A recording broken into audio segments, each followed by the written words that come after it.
I didn't know you were into the chicken fingers at a 50-cent concert.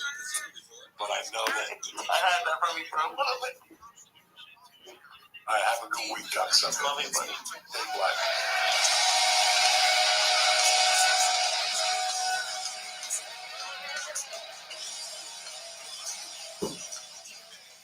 The check-in is brought to you by Freeze Pipe. Listen, getting high is about relaxing. You can't relax if you're acting up a lung like me. So do yourself a favor. Upgrade to a freeze pipe and get all the fun without the throat burn, chest pain, and coughing attacks. Their secret is the freezable chamber. Just pop the baby in the freezer for 1 hour. That's it. When the smoke passes through the chamber, it cools down by 300 degrees. Let me tell you something. Right now, I'm making on the bubble, and I like it. It's like a personal little bucket. Blast in the morning. It's easy to clean, and it's tremendous. Like I said, I get flashbacks of living in Colorado, just waking up and going from the snow in the pond, smoking at the end of the Grateful Dead, even though you don't got a stereo. But anyway, freeze pipe is a no-brainer. This is a way better experience, and it's fun to bring out at parties. The coughing attacks are over. Listen, they're American-owned with over 100,000 happy customers. Freeze Pipe is going to have you smoking like a doctor. So do me a favor. Shop right now, today, at thefreezepipe.com and pressing code DIAZ, D-I-A-Z, for 10% off your entire order. That's thefreezepipe.com, code DIAZ for 10% off. Order today and get free shipping and say goodbye to harsh smoke forever. Let me explain something to you. It's time for you to start giving out gifts as bonds, the bonds as gifts. They'll make people a lot happy. People don't want to die. People don't want that old shit no more. They want new. And a bond is the way to do it. Whether it's your grandmother, the priest, the rec coordinator, whatever the fuck it is, they're going to get a tremendous little hit from you from the Freeze Pipe. So do me a favor right now. Thefreezepipe.com, code Diaz to get 10% off and free shipping.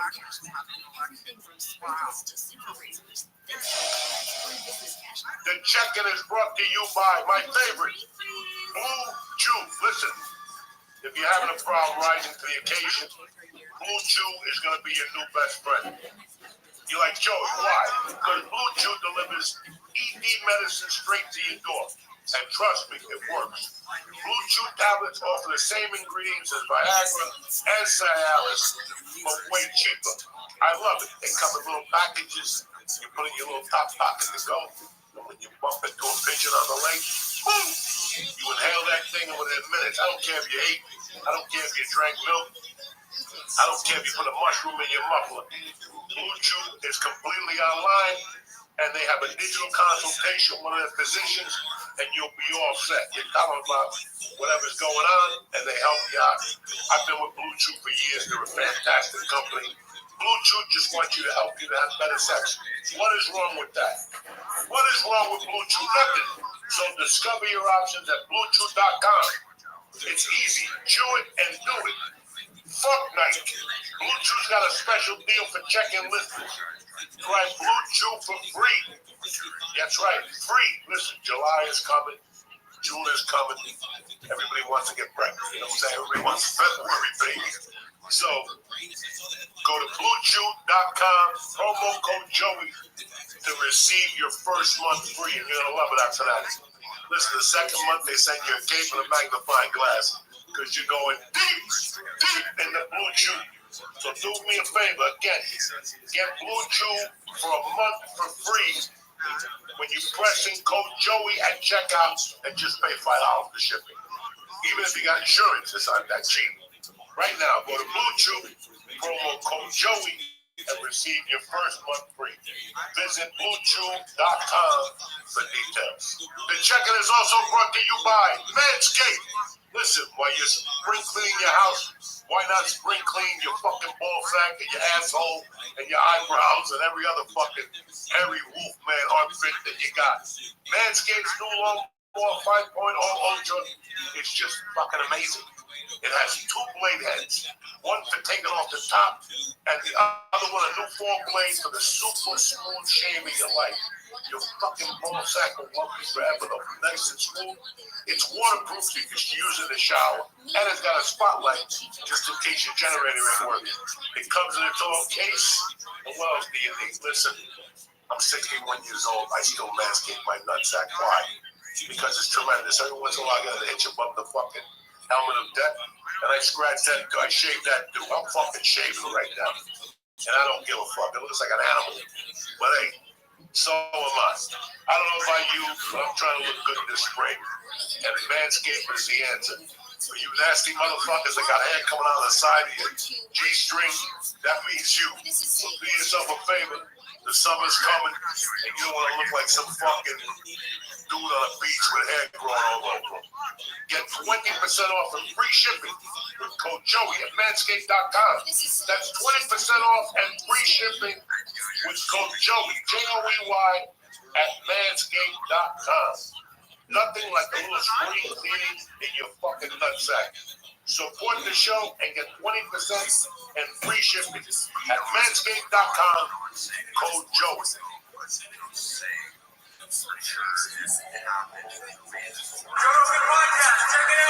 The Joe Rogan Experience. During my day, Joe Rogan podcast by night, all day. Thank you, Oliver. Thanks for being here, man. I really appreciate it, and I really enjoyed your documentary. I, like you, well, not as much as you, but I am a conspiracy freak when it comes to the JFK assassination. And I've been fascinated by it for decades. And no one is, I don't think anybody is as fascinated by it as you. And well, I get the impression that you have the impression I'm a full-timer, but no. No, not a full-timer. Career. Well, I know you do. Listen, I'm a huge fan of yours. But it's kind of fascinating that your film, the JFK film, was approximately 30 years after the assassination. Yeah. And then this is approximately 30 years after that. We're still going through this. And they're still withholding documents. Yeah. It's really kind of amazing, isn't it? No, it's not. It's, everybody's dead from that era. But it's all the more important that we understand our history because it's fading. But the reason we're in this kind of disbalanced situation in the United States, where we have no less and less trust, is because of the past. And if we go to this particular incident in '63, it's a demarcation point, it's a turning point for the country. And that's what's fascinating to me because I have a historical interest. I've written and made the untold history of the United States. Yes. I'm very interested in history, and I just think we have to pay attention because the roots of our problem are here. You want me to talk about that? Or Sure, yeah, please. I have to generalize because from the time he was killed in '63, that November, we think about it. Not one American president, not one, you can name them all, have ever challenged the military or the national security state or the intelligence agencies. Not one. They haven't been successful. They cut the budgets occasionally, but not by much. But essentially, they keep growing up in the Defense Department. It's a record year this year, $760 billion. Who says you can't to the military or to the intelligence agencies? They seem to have an inordinate amount of power. Kennedy was the last one who was trying to curb it. And he meant a serious effort towards peace. He was the last president to talk about peace, very nobly. And people have said, oh, he just talks. But no, he was doing things. Talking about that too. Yeah. That's why it's important. The security state has gotten bigger, stronger, more money, more paranoid. In every which way. The cynical amongst us would say that that's inevitable. That whenever you have these situations of power, especially when you have, what people like to call the deep state, but what's essentially this group of people that never leave office, and they have incredible amounts of power. The people that are in the intelligence agencies, the people that are in the Pentagon, the people that are in all of these positions of immense power, but they don't get elected in and out. They don't have 4-year terms. Yeah. And these are the people that the president, when a newly elected president, has to check in with and It's a very dangerous situation. It's a frozen bureaucracy. Yeah. And they die off, but they're replaced by the insiders. And as a result, we're the biggest bully on the block around the world, no question. We have the most power militarily, supposedly, and nuclear in every which way. Yeah. We tell other countries we intervene. We often tell our allies what to do, or we make them do it. And we declare ourselves to have enemies, and we keep insisting on it. We talk about China, we talk about Russia, Iran, Korea, North Vietnam, Cuba, North Korea, Cuba, and don't forget Venezuela. Consider the major threat. Although these threats are inflated, overinflated, and we can talk about each one of these individually. But that's why I've done, my spare time documentaries. I've done Ukraine, I've done Russia, Putin, and I'm very interested in what we call enemies. We keep seeing this overinflation of it. Because why? Think about Orwell. Remember George Orwell? The state exists to fight perpetual war or prepare for war. That's what we've been doing since 1945. After World War II, we didn't stop World War II. We started moving into World War III. We said that our allies in World War II, the Russians, were a great threat to us, although they were depleted. Their energy was depleted. Their money, they were broke. He had promised the money. We cut off the payment. The moment Roosevelt died, Truman cut off aid payment. They were sending to them some $10 billion. And since that time, we pushed the Cold War. And we can discuss the whole Cold War if you want. It was really, think about life before 1945. Think about we were in a war with Hitler. Right? It was a war that was forced upon us. We went in very late. And then I think about the 1930s and the 20s. Franklin Delano Roosevelt recognized the Soviet Union. He was one of the first. He was the first. He had a vision for post-World War II, which is beautiful. You have to understand that it was a vision of a world dominated by the great powers. It would be the United States, Britain, China, and USSR at that time. That was the four powers he envisaged that would control. He believed in the United Nations. It's a shame he didn't see his vision come true. He died in April of 45. Truman took over, and it was the moment Truman took over with his group, the Soviets were seen as the enemy right away. Right away. There was no going back on it. Speaking of this idea that the United States is the biggest bully, have you seen this video that was recently released from China where a Chinese representative is talking about Julian Assange? And the Chinese representative is saying that the United States has no moral high ground to stand on when they talk about what is going on in other countries, particularly in China, when what they're doing to prosecute and to force Julian Assange to be extradited to the United States. And the way they're going after him for what's essentially just being a journalist and exposing what many people believe is war crimes. And that speaks to what you're saying, is that we have rules for the rest of the world and we don't follow them ourselves. I've been talking about AG1 for years, and here's something fun. It's not always been the same AG1, and you know why? It's because they just keep making it better. These guys are dedicated to researching and testing and tweaking so it stays a nutritional powerhouse. They're in the lab, constantly improving, and I love that. Seriously, I trust AG1 because they know what they're doing. AG1 is tested for 950 impurities, way more than the industry standard recommendation of 10. Because what's not in AG1 is just as important as what is. There's a lot of supplements in the market, but AG1 is one thing that I choose to start my mornings with. Just stir it in, some cold water, and I'm ready to go. So if you're trying to figure out how to start optimizing your health journey, it's AG1. Try AG1 and get a free 1-year supply of vitamin D3, K2, and 5 free AG1 travel packs with your first purchase. Those travel packs are awesome. I use them all the time when I'm on the road. drinkag1.com/Rogan. That's drinkag1.com/Rogan. Check it out.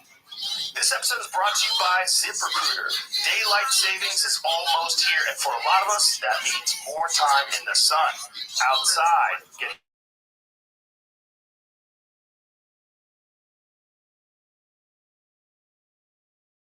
hiring. It doesn't mean you will find qualified candidates any sooner.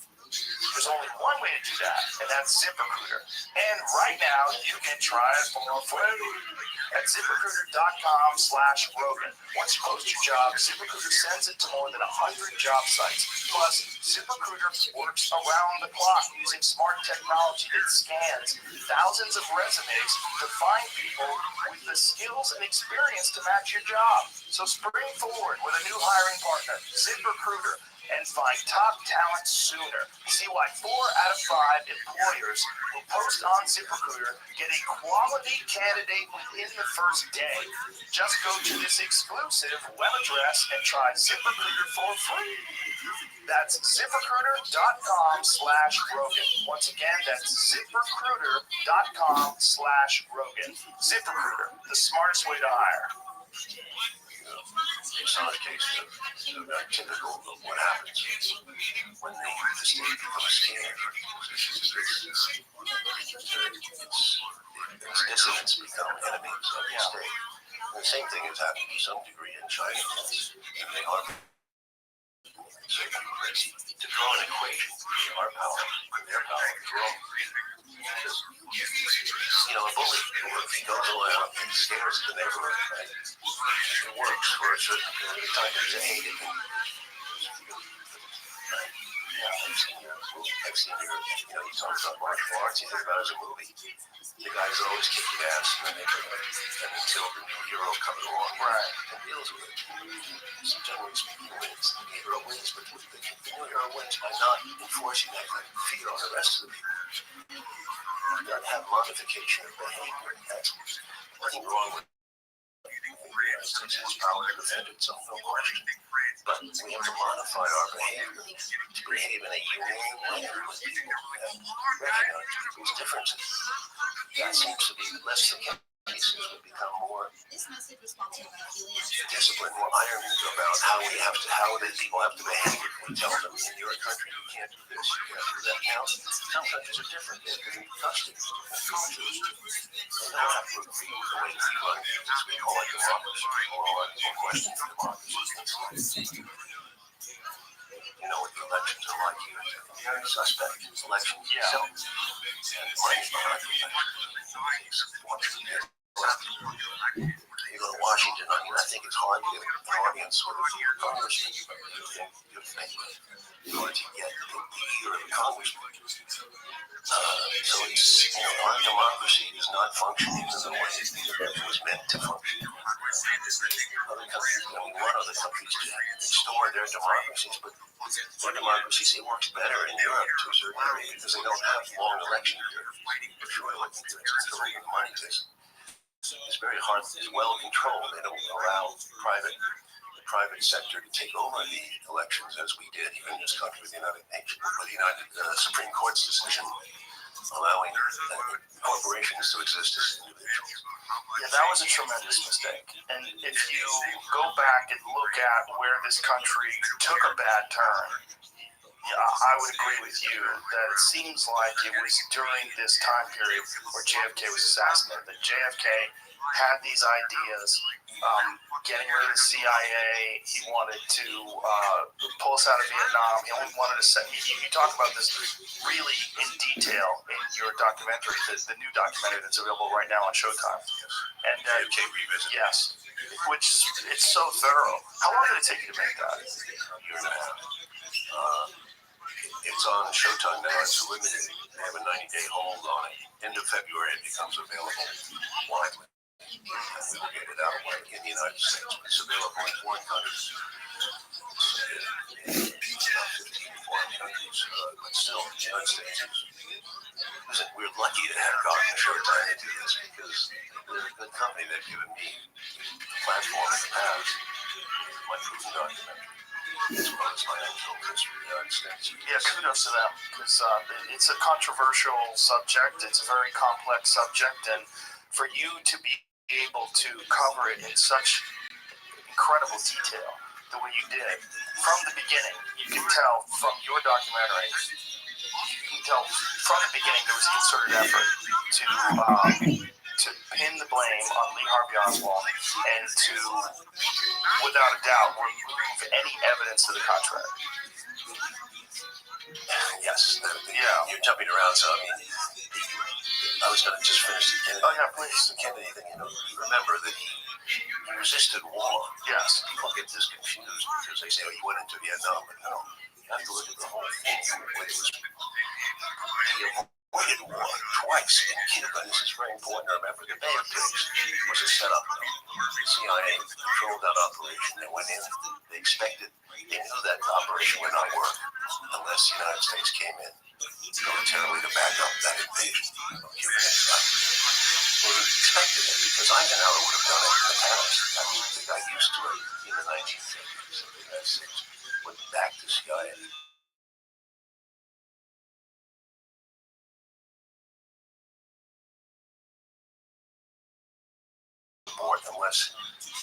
Unless they would establish a beachhead. He was willing to meet them halfway, saying, okay, we'll go if you succeed. Who didn't succeed? It was fucked from the beginning because Castro knew it was coming. He knew about this 7 days, 8 days before, maybe more. And they were stranded on the beach. As a result, that was a few days after he became president. Right. He had very little experience, but he was shocked at what happened. And he took full responsibility for the debacle. He said, I'm the responsible officer of government, which is a very good thing to do. He established a hierarchy, but he really wasn't in charge, and he knew it. He told de Gaulle, and he also told other people, I'm not sure I'm in charge of this government, because they have the secret branch, the CIA, because the military definitely is not controlled. All the chiefs of staff were wildly against him, including Curtis LeMay, the Air Force chief. They saw him as an inexperienced young man, although he had been in war, and he'd actually been in a heroic situation there. He really earned his enemies in the Navy, PT boat, and he saved a lot of men during that horrible experience he had in the South Pacific. But aside from that, he wasn't scared of the generals because he'd been in war. I guess that was what I'm trying to say. Yeah. The second thing he did was a year later, and this is crucial. People don't quite get it. Is that when the missile crisis happened in October of 1960, this was the key moment for Kennedy. This is what scientists got war. He didn't go in and include everybody in the Pentagon, including Eisenhower, including senior civilians that are experienced enough to go into Cuba, take them out, because the Russians had put nuclear missiles into Cuba. Okay, and this was against all you can do this 90 miles per hour. It was against all, violated the concept of American sovereignty. There's no question that we have to go. And again, this is very important to understand. If he had done it, we've now found out that the Soviets, they had not only they had a lot of troops there, they had 100,000 troops roughly. It would have led to one. It would have built up into a nuclear explosion. Cuba, somewhere else. In the ocean, the blockade, ships would have blown up, one after another. Khrushchev, the Russians would have reacted. We would have reacted. And then step by step, we would have been into possibly an Armageddon with Russia. Although we had way far more nuclear weapons than Russia did. That's what the reason the Pentagon wanted the war, that they wanted to wipe out the Soviet Union. This is very much in the back of their minds. So they wanted to do it the same way we had done to Hiroshima and Nagasaki. Yes. It was beyond that, too. Way beyond that. I'm saying this is important to realize. I think it was now we have tremendous. In a few years, we won't. The Soviets are going to build up, and they did in the 1970s. practically the parody, and that's what Reagan was talking about. He said we have to take on the Soviet Union, the same thing. But in the 1962 period, it was possible in their minds to win or strike. Blow them up, we take a limited amount of casualties. Wow. 20, 30 million people. Do you remember Dr. Strangelove? Yes. This is the same kind of thinking. And Kubrick got it right. And we said, thinking we can win now, wipe them out, get rid of this threat, and just lose a couple. Communism will be dead. Yeah. Although there was China, of course, in the background. But they were willing to take out China, too. They had plans for that. On that, when it got to its worst point in that crisis in those 13 days, they had plans for China.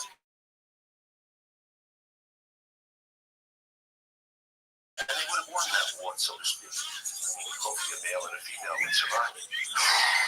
But hopefully a male and a female. And that's what Kennedy was up against. Him and his brother, Robert. It's a tremendous story.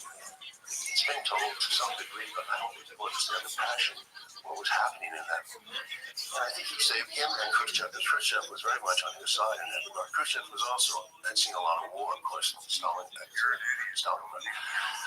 So those two and Robert and various people around them saved this situation, pulled it out the last second, basically, very close to going over. That was the end. The military never trusted them again. They said this guy is weak. He's his weak sister. And they said he's going to emasculate. This was the whole idea. What led in the following months of this, all this planning around him was to basically end his reign, because he was definitely on the road of changing the American way of peace. They wanted peace more than war. And he talked about it. And of course, there's a huge complex out there. Eisenhower talked about it was in our business.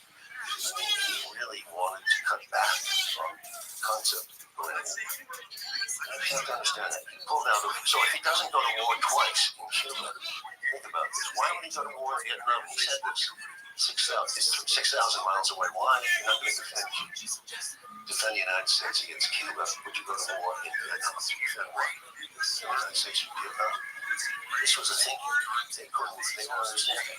I have to say also, he didn't go to war in Laos, which Eisenhower advised him to before that. So he avoided war. It's amazing that Eisenhower was the one that was doing this when Eisenhower is the one who had that speech.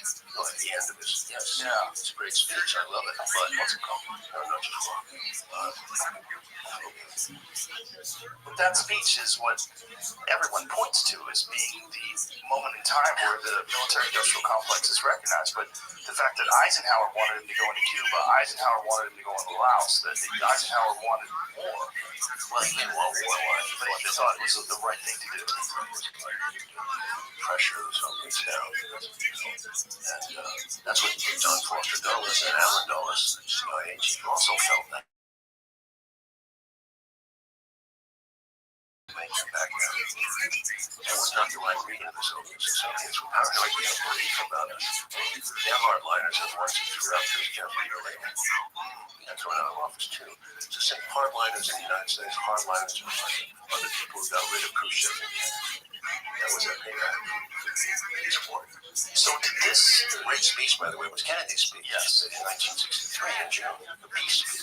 That's the most important speech ever given. Which one is that?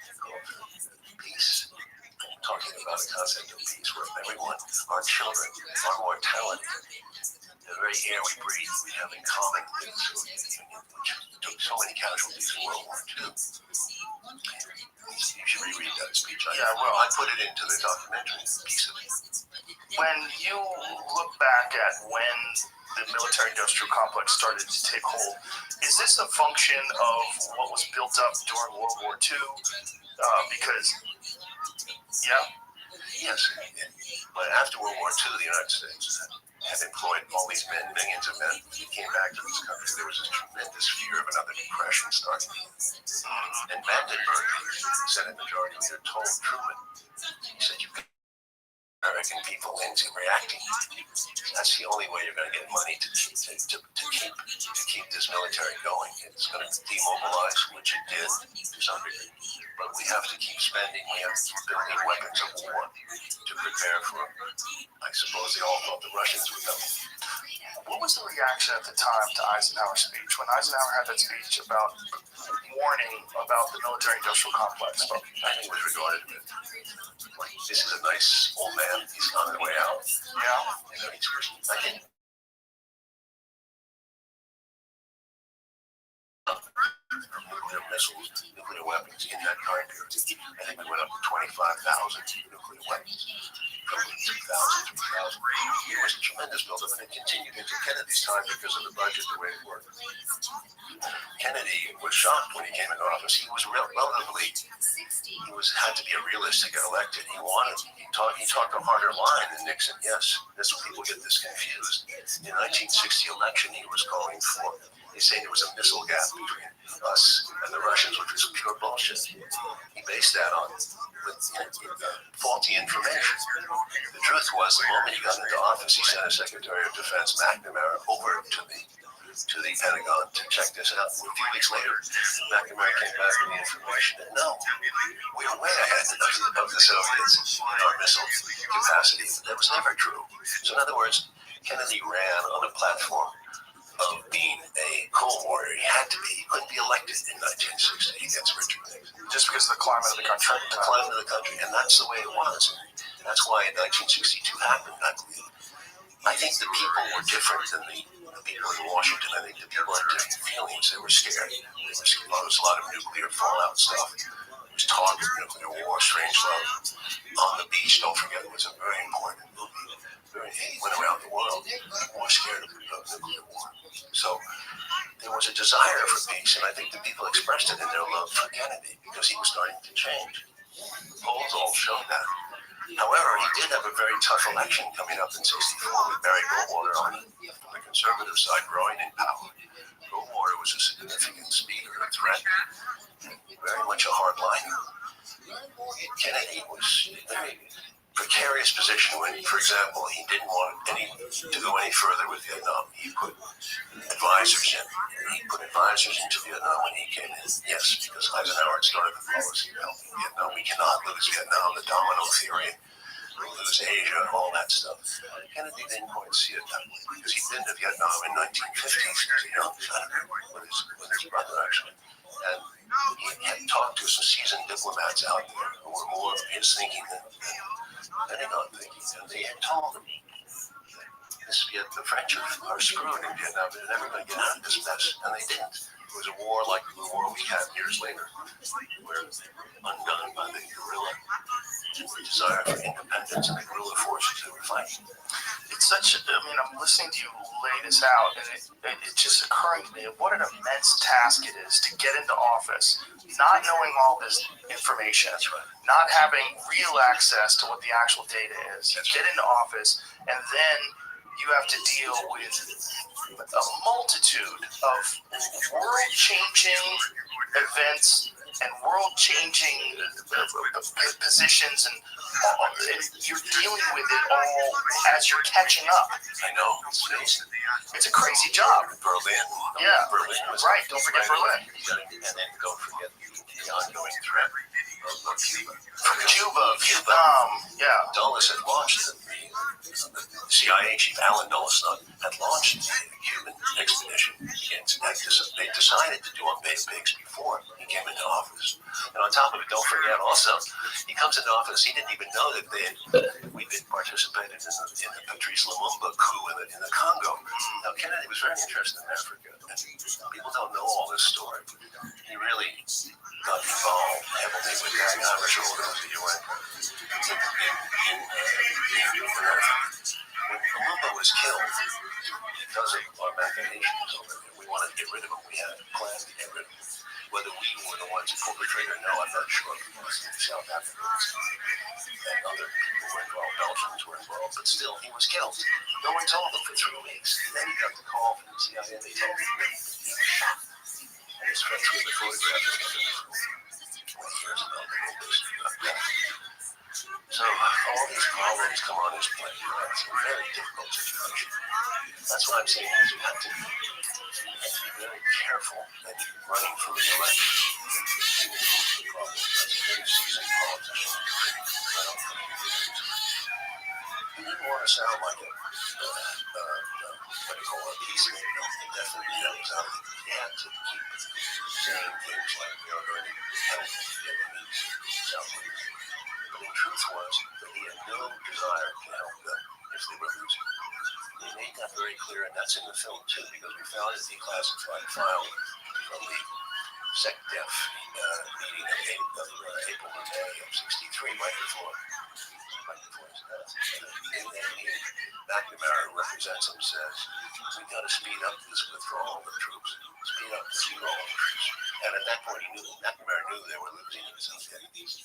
He knew it. So, what I'm saying is that Kennedy and McNamara together were willing to pull out of Vietnam, win or lose.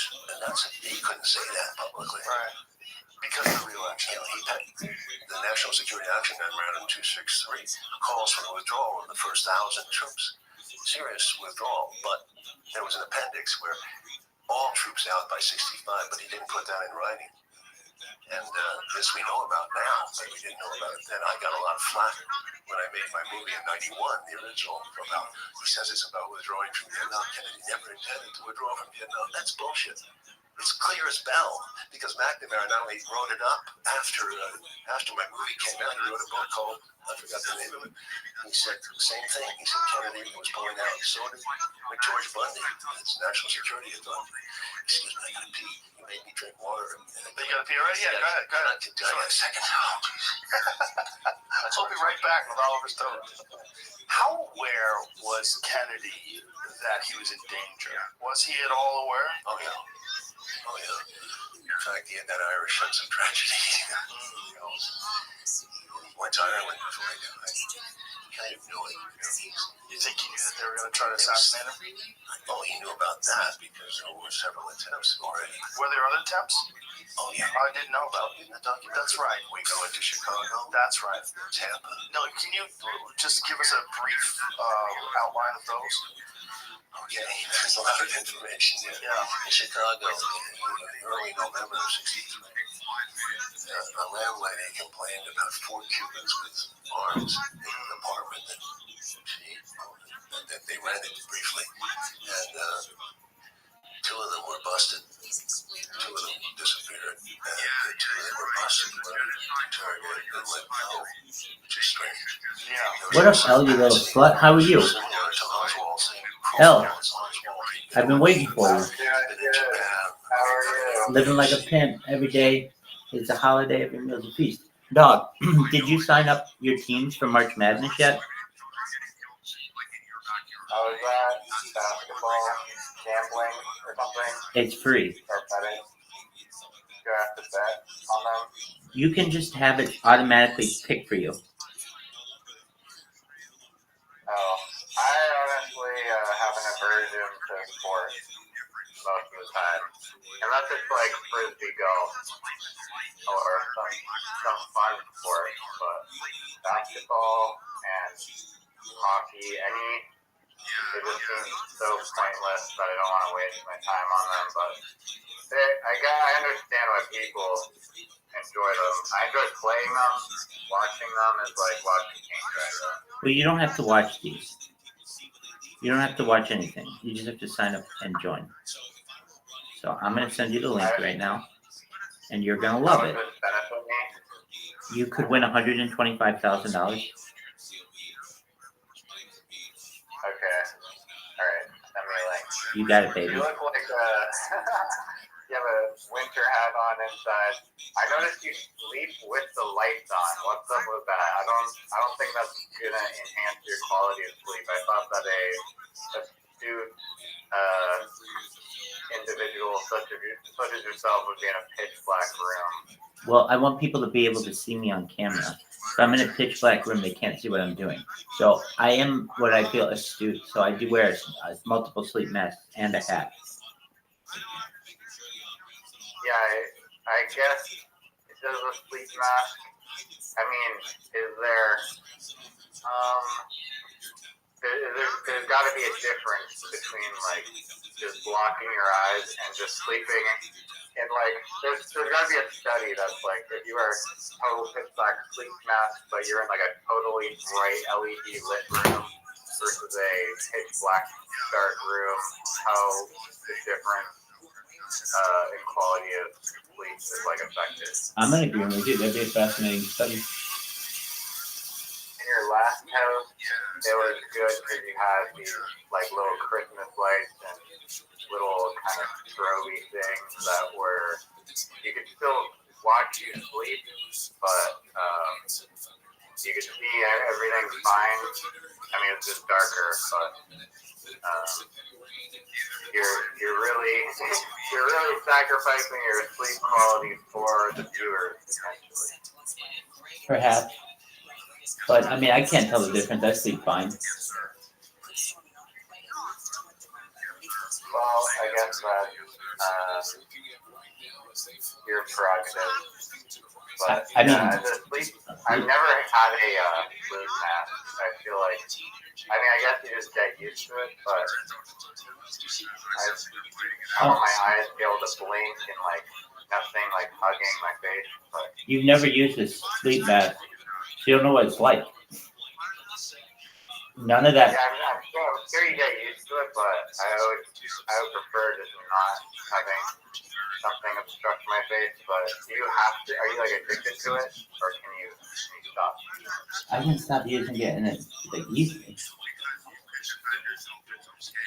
I don't know anyone who's addicted to it. Well, it just might become a habit, I guess.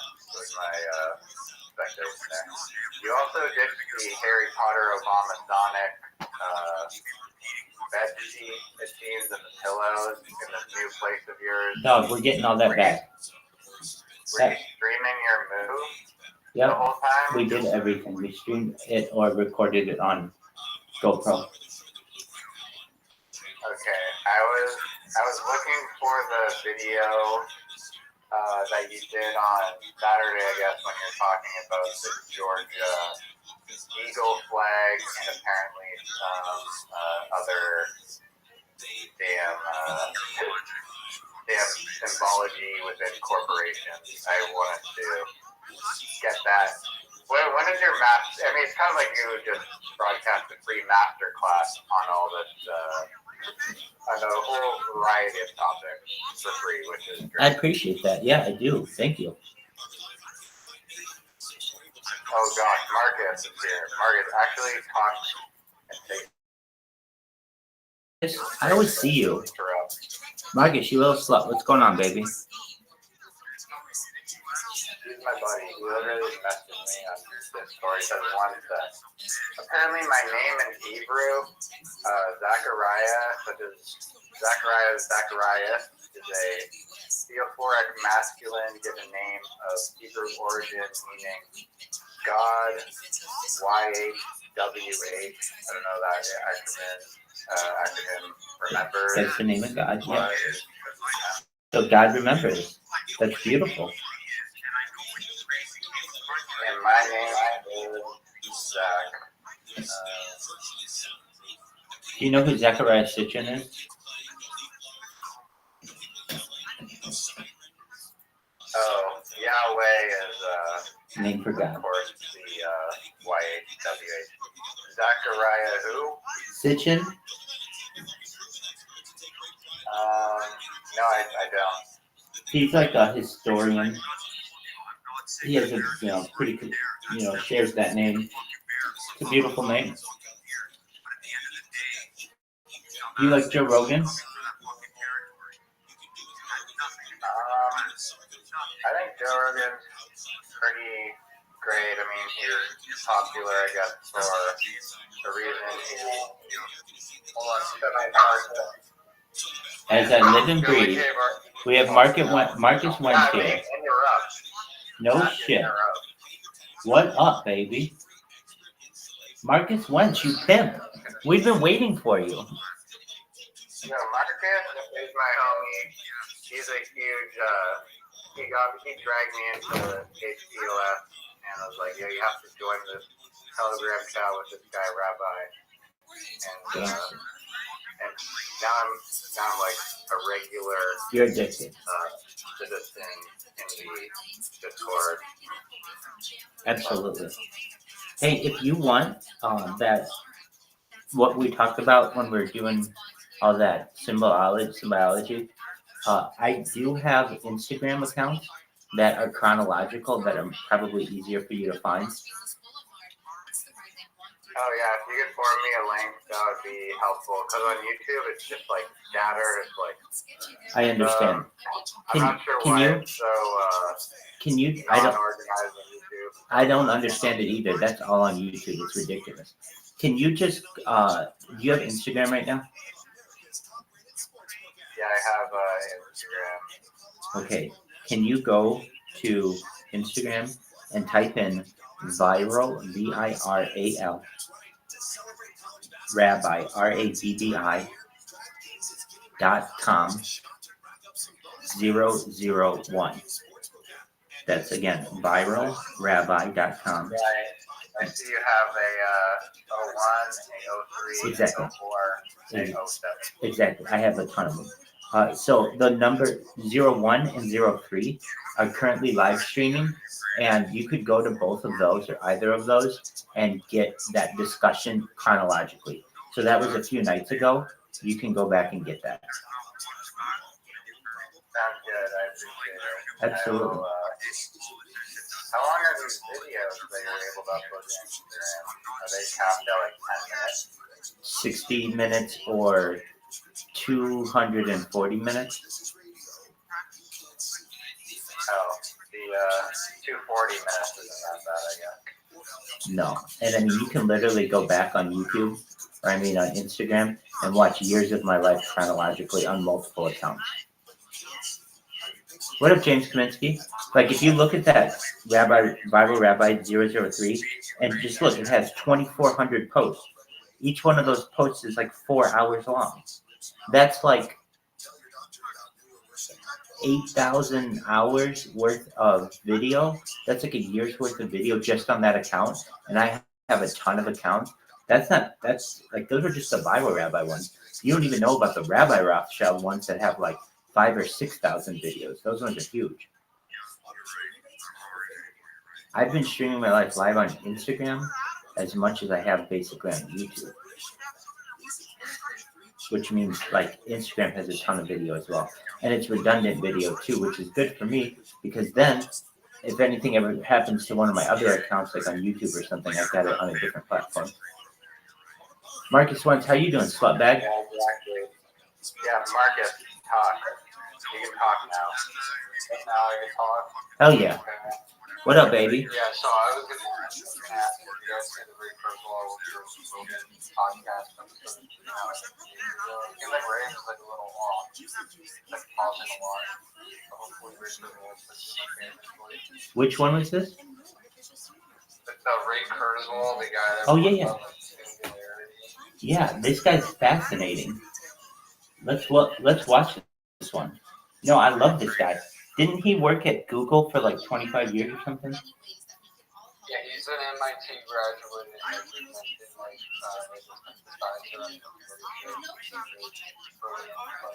he was very like hard to describe. He was just like pausing a lot. Like people like were watching or listening to the interview, and they thought their videos were paused because of the long like gaps of silence.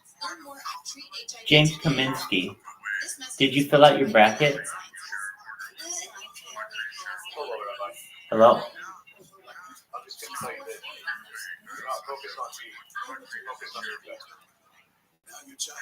That's a no. All right. What investment for you in James Kaminsky? Can I copy your portfolio? Wait, I have to say, James, that's brilliant. Okay, so at first I was like, wait, okay, that's Michelle's quote. So if you guys don't know, Michelle is some trollop or some, I don't know, thought who posts her content in here. And whenever you talk to her, she says to you, don't focus on me, focus on your investment.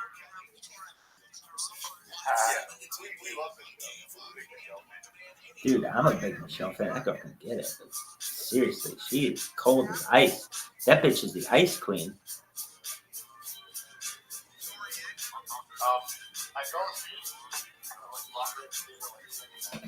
Yeah, no one knows what happened to her. Well, Yeah, good luck, lady. So, James, tomorrow night, it's going to be 7 p.m. Pacific, 10 p.m. Eastern. I need you there. I need you. You don't necessarily have to participate, but I need asses in the seats. Marcus Wentz and Al, you as well. We're having Trivia Tuesday for the Sproto Gang. We've got the main account that is going to be hosting. I'm going to be co-hosting, and I'm going to be really funny, and I'm going to be really energetic and really enthusiastic. I'm going to get a lot of people to know about our Twitter, about our Telegram. I'm going to let a lot of people know about our coin, and we're going to hopefully have a really good result to the point where we can just say to more like, hey, can we do this again tomorrow night? And he's like, yeah, if people want. And then we just do it every night for like an hour or 2 or 3 where we just play trivia. And that means that we have a consistent presence on Twitter Spaces regularly. Not this like random, like where we don't know. It's planned every single night. We know, all right, we've got trivia going or we've got a space going every single night. And that's how we get a lot of people into the community. Fuck yeah. Will you have made your picks by then? That's a good thing too.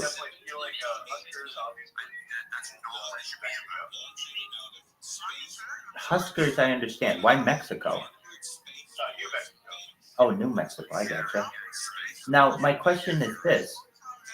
Why New Mexico?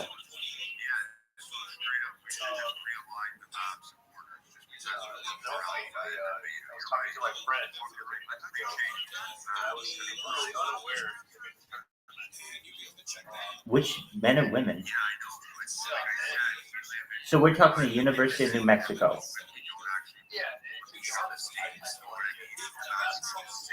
Yeah, they're okay. They're the Lobos, right? Yeah. Here, New Mexico, literally, in my opinion, for being a big state, has the least intimidating, maybe like Wyoming, perhaps. But like, if you say like you went to the University of like whatever your state is, there are only 50 of those. That's usually a pretty prestigious degree. I'm not saying that New Mexico is not a good degree. No, I'm sure it is. But what I'm saying is that it's like in sports, nobody goes to New Mexico for any sport. Same with Montana. Same with Wyoming. North Dakota. This is exactly why. All right, so you got the men. Are you going to pick the Huskers to go all the way? Are you going to just do one of those home picks? Yeah, I've been Huskers all the way. That's what I love to hear. So when it shows the group, it shows the group how many people are in it, and everybody who they chose as a champion. And most people, it's like Connecticut. You're going to be like the one Nebraska Cornhusker one. That's amazing. Yeah, they're going to win for sure. It's like Texas A&M. Yeah, that's right. Easy win. Easy. I don't even know why they're going to make them play. Yeah. Probably just so it doesn't seem unfair to the other squads. Because that's an obvious W. You can put that one on the board. Mark it. So you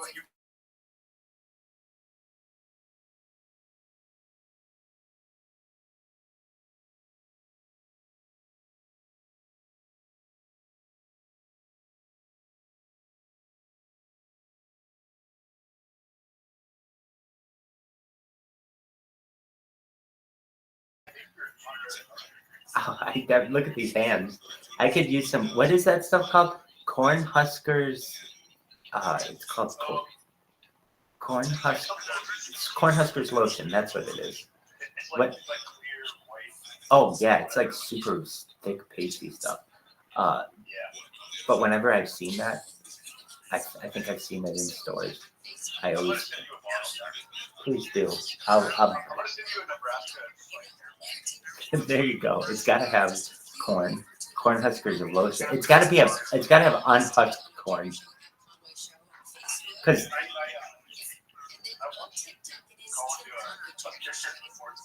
oh, I will.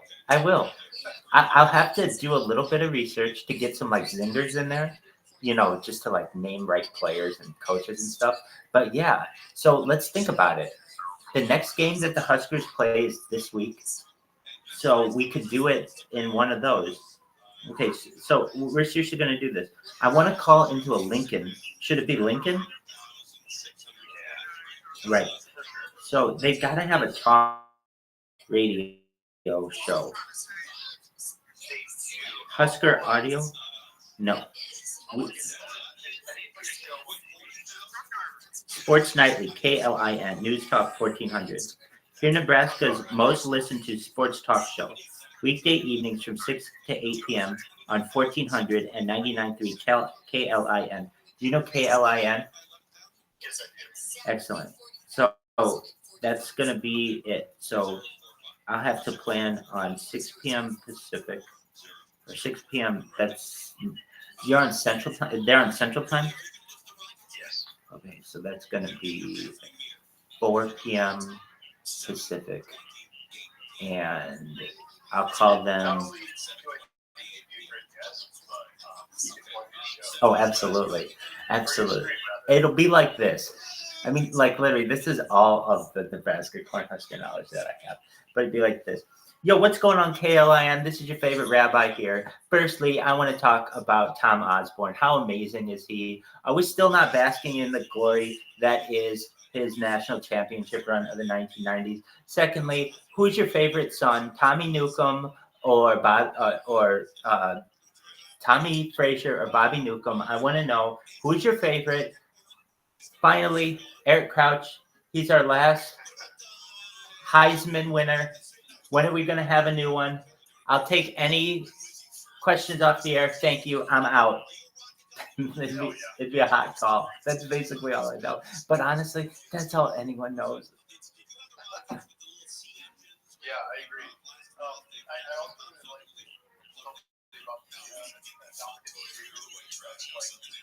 Absolutely. So I'll talk about that. Yo, I just want to know if anybody has seen Ndamukong Suh on Sky Sports. I'm sure you haven't, but let me tell you this. If you are bootlegging it on some third-party website in the middle of the night trying to catch some kind of overseas game, you will see Ndamukong Suh there doing his best to hold down the football knowledge in front of a bunch of British people. And I just want to say that the Nebraska Cornhusker really comes out in him as he's trying to explain to the British Isles and generally the Commonwealth how American football works. Of any person that we could have chosen as a society within America to explain American football to the British, Ndamukong Suh is probably the best person.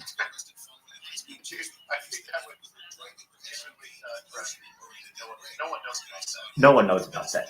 No one. They're like, what? He's doing what nowadays? I'm like, oh, if you bootleg Sky Sports, motherfucker's front and center. He's there. They put all their money into him. It was like literally like we could have two sort of minor football players, or we could have Ndamukong Suh. And like, oh, well, let's go with him. Which I understand. That's a good move. But it's like, it throws you off when it's like somebody who's talking about the pitch in football or soccer, and then somebody who's talking about like, I don't know, they just cover other sports, and so football is not their primary concern. And then Ndamukong Suh, who's like, he's like looking for people to talk to football, to talk about football with, and there's no one there. You can tell he's kind of just a man on his own island. And I think that's kind of what you get when I think it's almost perfect that when you're really a dirty player in the NFL, no one wants to play with you. And thus, when you have to retire, no one wants to anchor with you. So they literally send you overseas into a studio with two obvious non-threats to you and make you talk about football for a few years until maybe you're good enough to come back to the United States and make it in prime time. But I really don't think he will. I think he's got a good gig right now. He wasn't a very loved player when he played, and thus he almost like isn't that isn't that desired on for American television? Yeah, it's a fever dream. Seeing that occur. Definitely. Definitely. Yeah, it's some wild shit. So we are doing Trivia Tuesdays, which is going to be amazing. And I hope, well, so when I do Trivia Tuesdays, if I host it from my account, I'll get like 12 people because my account's shadow banned and has no one following it, et cetera, et cetera. But with the big account, and it has like 47,000 followers, we'll get maybe 100 people. And that's really exciting because I can plug t.me/HPOS10I all fucking night.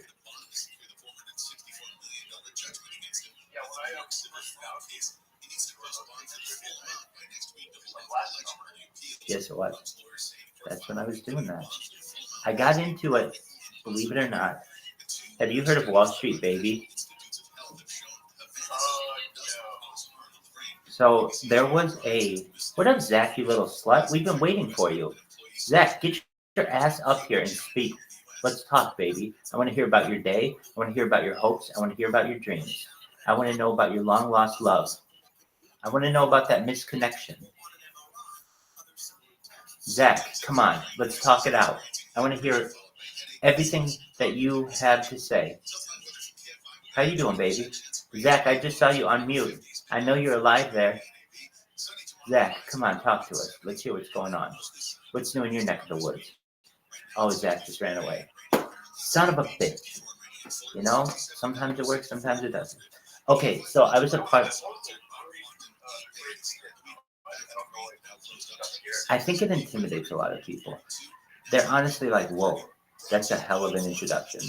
I can't take it. And they go and just this fear overwhelms them, which I understand. There's a lot of anxiety when you're approaching a rabbi. So I get that. I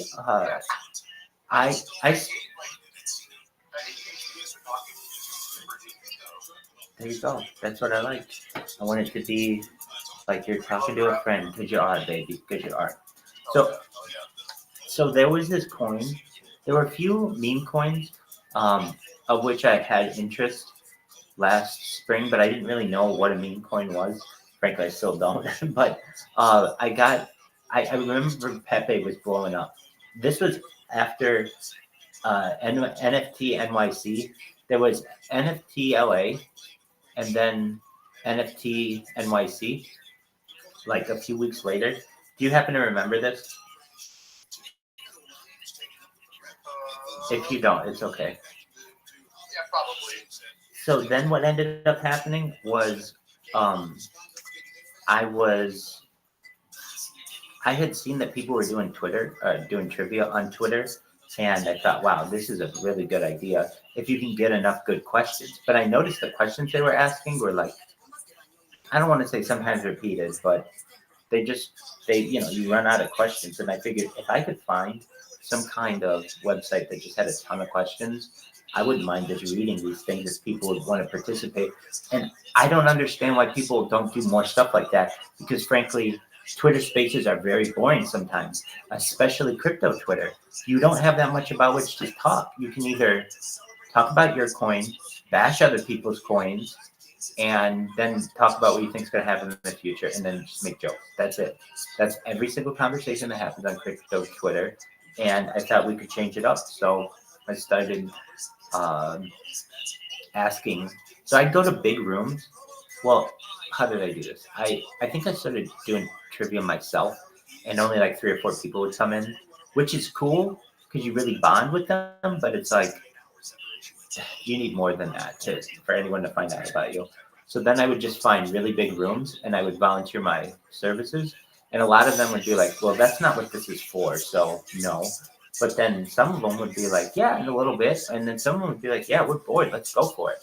And so I did that for like a month. And I started it, to my knowledge that I recall, more regularly in this one that was called Wall Street Baby. And I was excited for that coin, honestly. That was last June. And the reason why I was excited for the coin is they had somebody who was leading it who basically had some savings, and they were willing to dedicate like a month of their life to just doing 24/7 crypto Twitter spaces. So like, oh, this is exciting to me because it's basically somebody who can help hold down a fort. And it turned out that this guy, I don't know, he just kind of flaked. And he said that he was going to do it, said that he was going to do it, said that he was going to do it, kept pushing it off, and then eventually just was like, okay, fine. So I remember the room. It was Chris Harris. It was called Crypto After Dark. He had this show that he would host every night, and then from there, some people. I remember the first person who told me. I remember the first time I saw Harry Potter Obama Sonic 10 Inu. I saw it before I had heard it, and I was in a Twitter space, and I want to say it was More Light or Bongbreaker or somebody heard me speaking, and they were like, "Dude, you are exactly what we need for. You're really interesting." I remember they said that, and we want you to come to our Telegram. They're like, "Do you have access to a computer right now?" I'm like, "Yeah." And they're like, "Can you type in hpos10i.com?" And I was like, "Yeah." And they're like, "All right." And I had it at the time so that my computer was streaming what I was doing in the Twitter space and also what I was doing on my computer screen. And so I pulled up the website and I was like, "Oh, this is your website?" And they're like, "Yeah." Don't like judge it. It's supposed to be like a joke. And I'm like, "No, it's fine." It's like, whatever. It has a lot going on. It's kind of fun. And then from there, I was like, "Do you mind if I stream your website on my channel?" And they're like, "No, we don't care." So I ended up streaming just the Harry Potter Obama Sonic 10 Inu website for like 3 weeks or something, just live 24/7. So whenever you looked at me on YouTube, you could see the live website. And then in and around that time, I started asking if I could. Well, actually, what I think happened, we would do VCs. I could be wrong, but I think we could do VCs, and then I would just keep them open, and people would be like, "Oh, are you done?" I'm like, "No, can I just stream in here?" And I think at one point that's how it went. But then I'm sure you remember it was kind of contentious whether we were always going to keep the VC open. And there were a lot of people who didn't want to do it. Obviously, they're like, we don't know if it's the best look just being in someone's room, et cetera, et cetera. I get all that.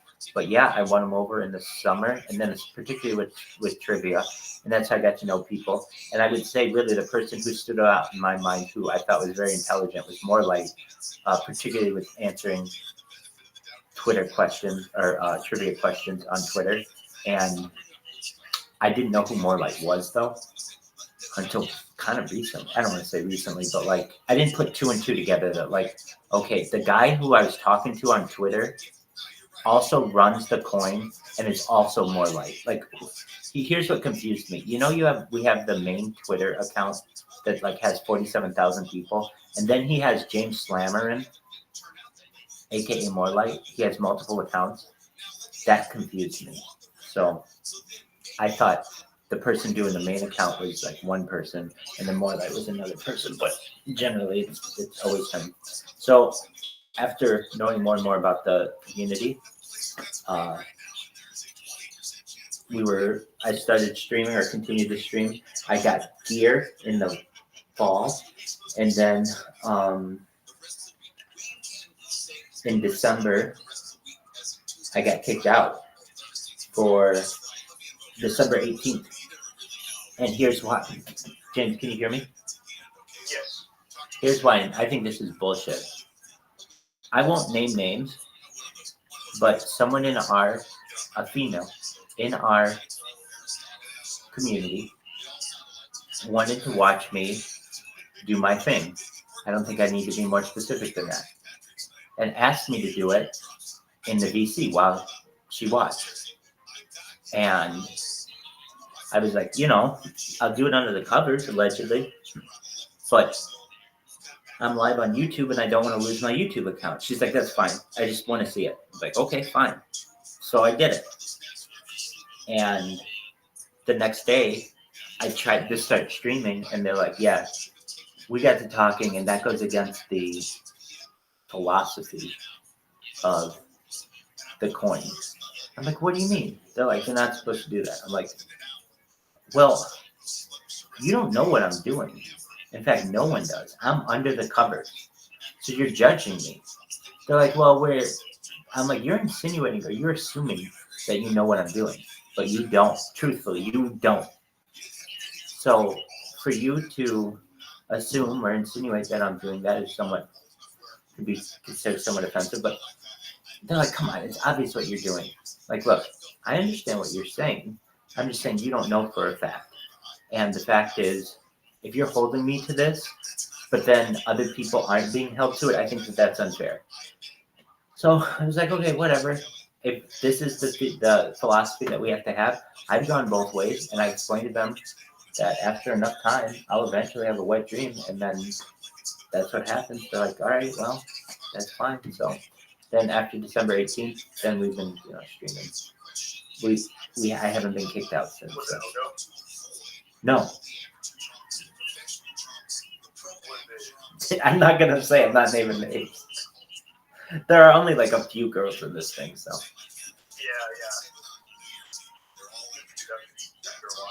Yeah. Exactly.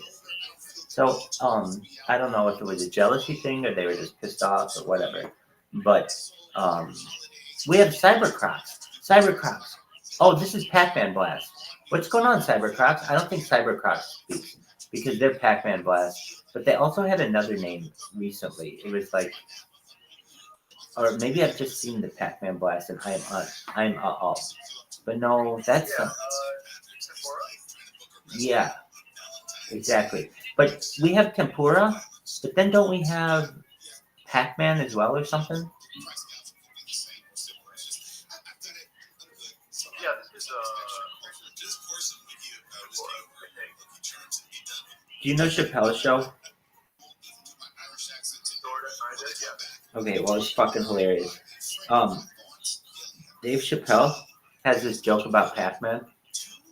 I just think it's hilarious. We gotta watch this. This is fucking hilarious. Let's see if this works. Okay, so he's talking about great moments in hookup history, which is like, great moments when guys have hooked up with chicks throughout the years. Here we go. This is for you, Pac-Man.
Girl, you give me Pac-Man fever. Agaba, agaba, agaba. I love that line.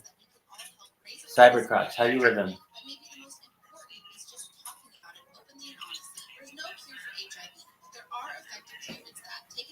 Hold on a second. I hear these chicks talking to me.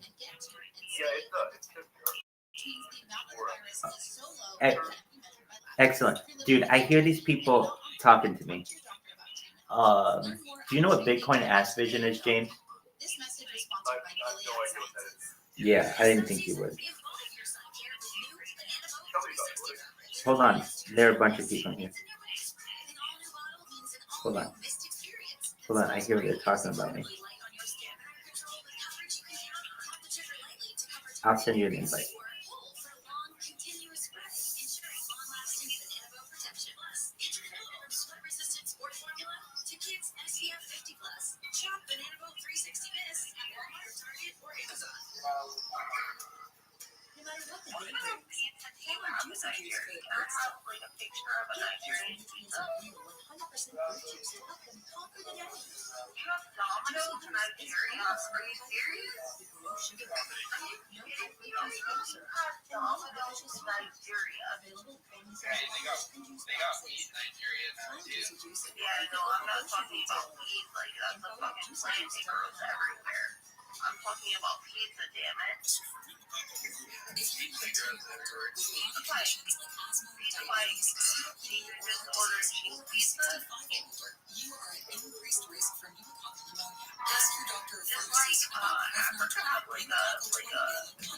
James Kaminsky. How the fuck did I send this to you?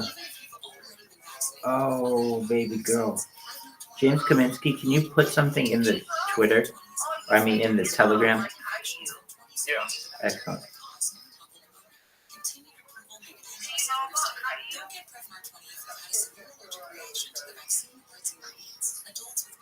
Hi.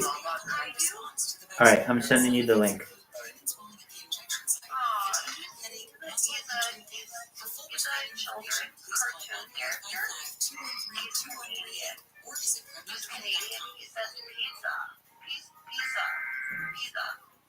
Hey, Springstead, how are you?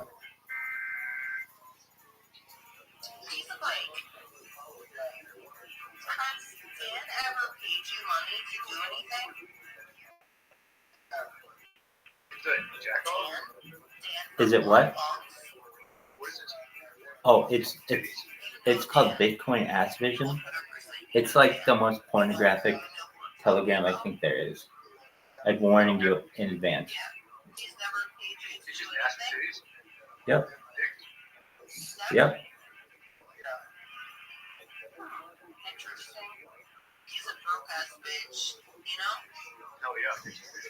Dude, they have this really cool thing. Let me show you. Go to its I don't know if you can, but go to the Bitcoin Ass Vision chat and watch. They've got this image generator that just makes any pornographic image that you want. It's amazing. Like I'll put Rabbi Rothschild with Jessica Rabbit and they'll do it.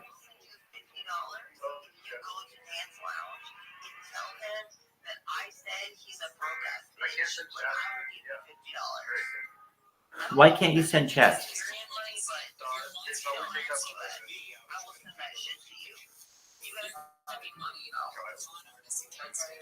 Hold on.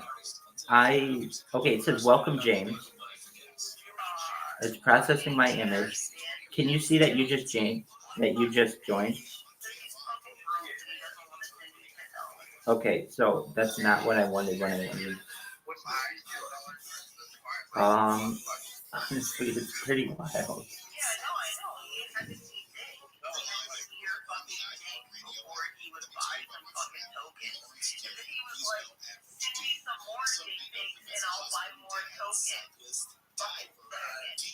Yo, pimps, I want to introduce my friend. His name is James Kaminsky, and the man, the myth, the legend, Rabbi Rothschild.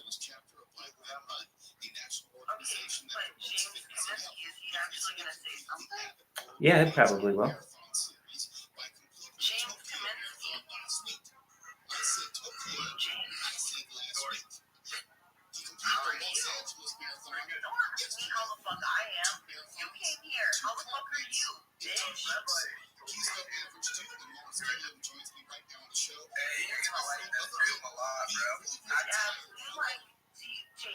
James Kaminsky?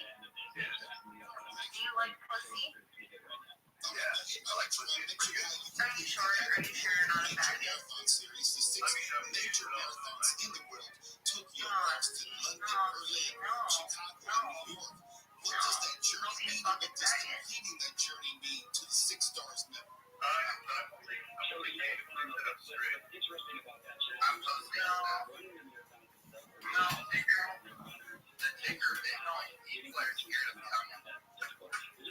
Are you scared of coming, James?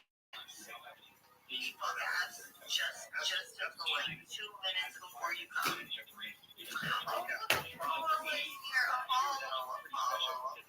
Dude, Apollo's here. We got the whole crew here. Talk about it. I did. Absolutely. How you doing, girl? How are you? Hey, what up, Springus guy? What up? It's offensive. I wouldn't do that. How you doing, girl?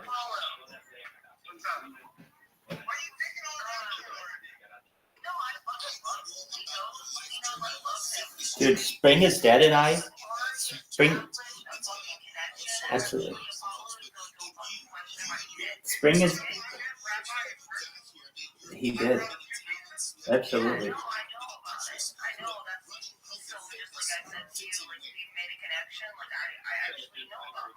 Absolutely.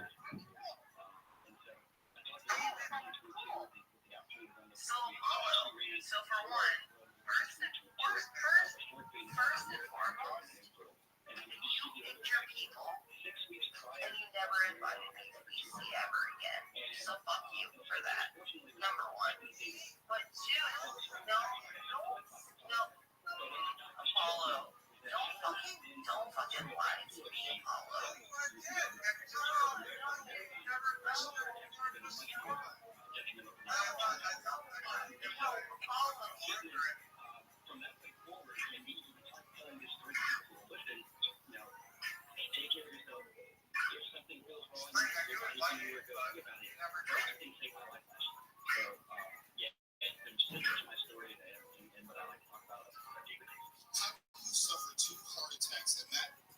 Spring is dead. I like your NFTs.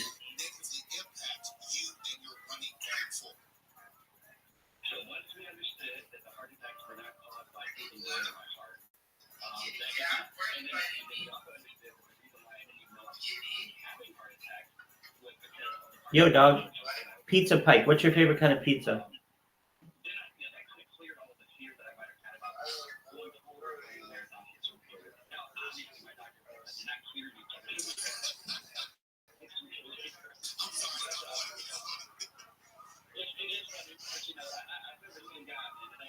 I gotcha.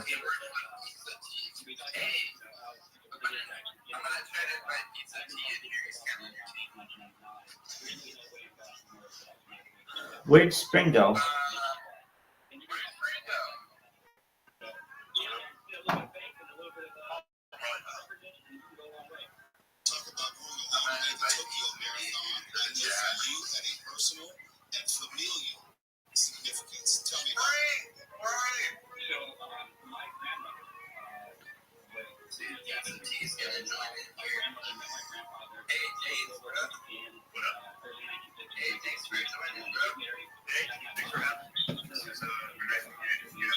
I was telling him about your image generator.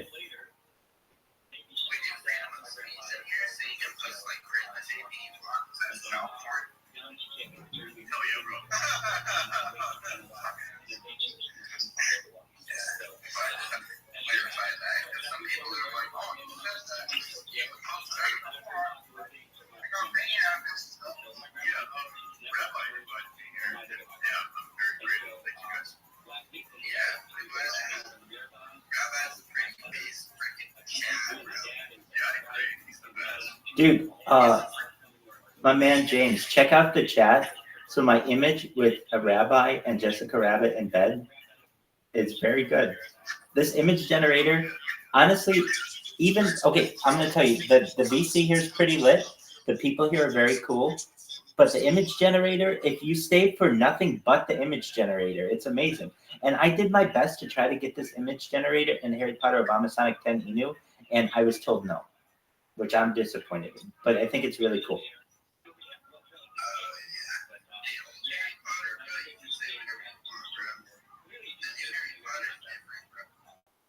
I mean, you can put in there Sonic and Knuckles on skateboards. It doesn't all have to be bad.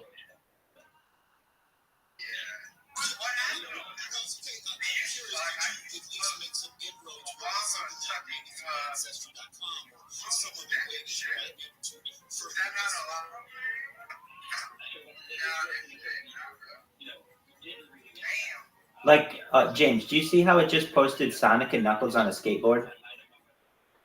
I think that kind of stuff would be cool.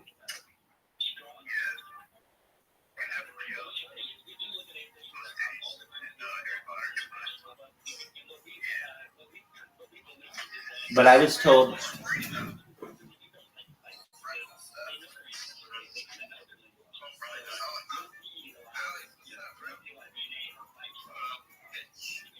Alex, have you seen me live on YouTube? You're live on 5 different YouTube accounts right now, Tim. What do you want to say to the world? All right, I'll post the link. You got it, baby.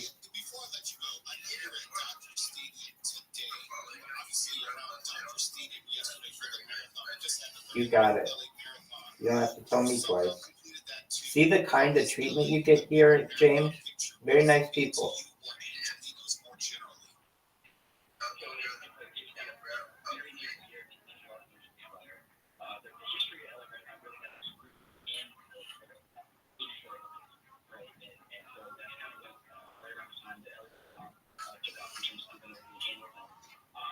Alex, how you living, baby?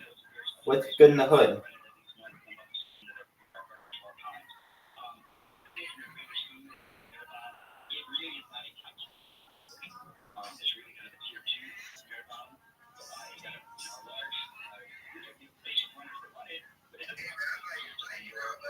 I know, I'm doing a whole bunch on my phone right now.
It in the chat.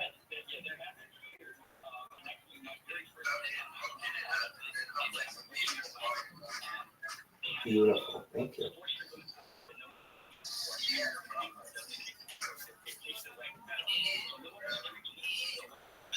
Sure, Ken. Alex, do you follow March Madness?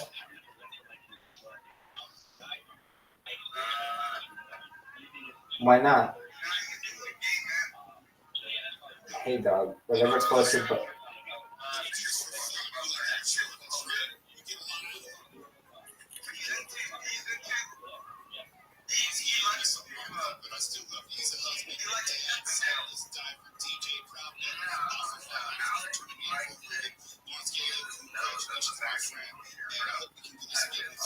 Who doesn't?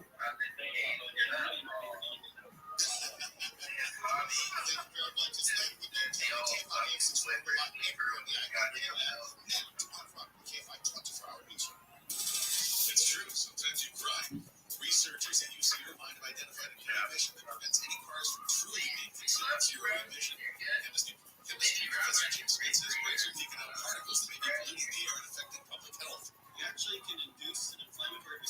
We hope that you're doing your best with that.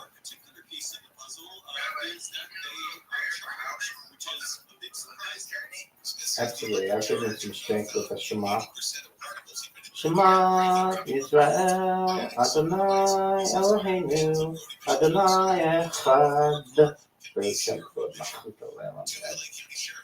Alex, we wish you the best with your sobriety. You keep kicking ass and taking names. We want you to know that we're always here for you. Literally, I'm available to you 24 hours a day, 7 days a week, 365 days a year. And if you ever need someone with whom to speak, I'm here. Oh, I'm sure. You can always come to the Telegram and talk with me whenever you want. So you should know that you always have a partner.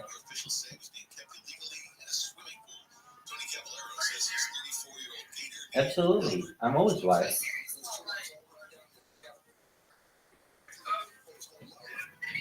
Oh, Spring is Dead is back. Where were you, girl?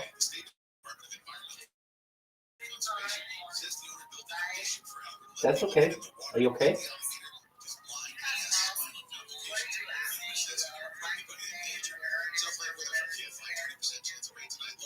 We didn't know where we didn't know where you went. We just saw that you had disappeared. We hope you're okay.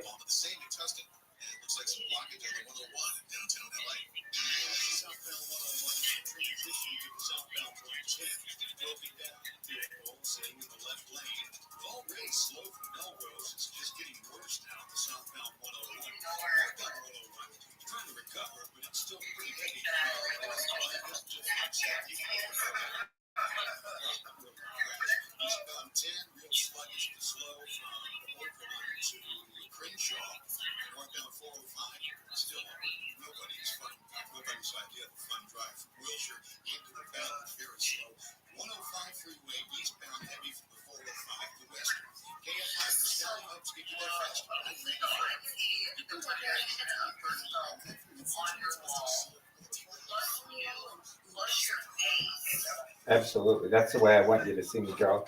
You can see me in 360 degrees if you want. What'd you say, dog?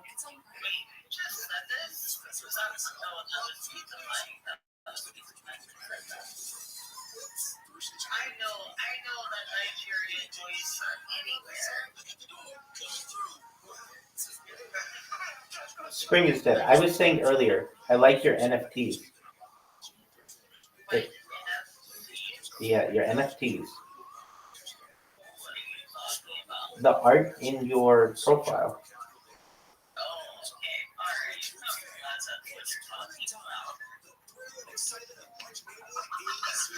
I don't know what you thought I was referencing, but all right, good. You dirty baby thing.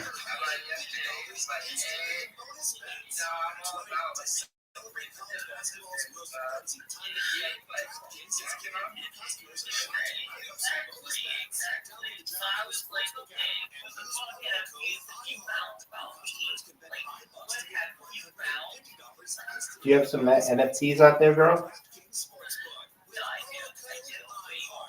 Good for you. You can DM them to me if you'd like.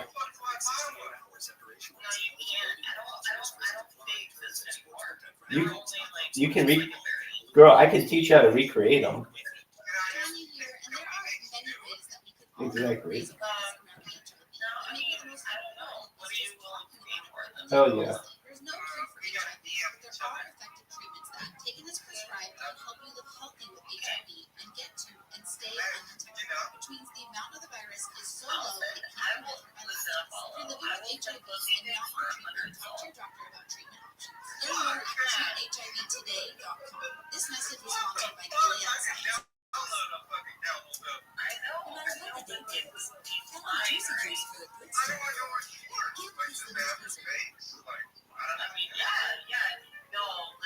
Full body. You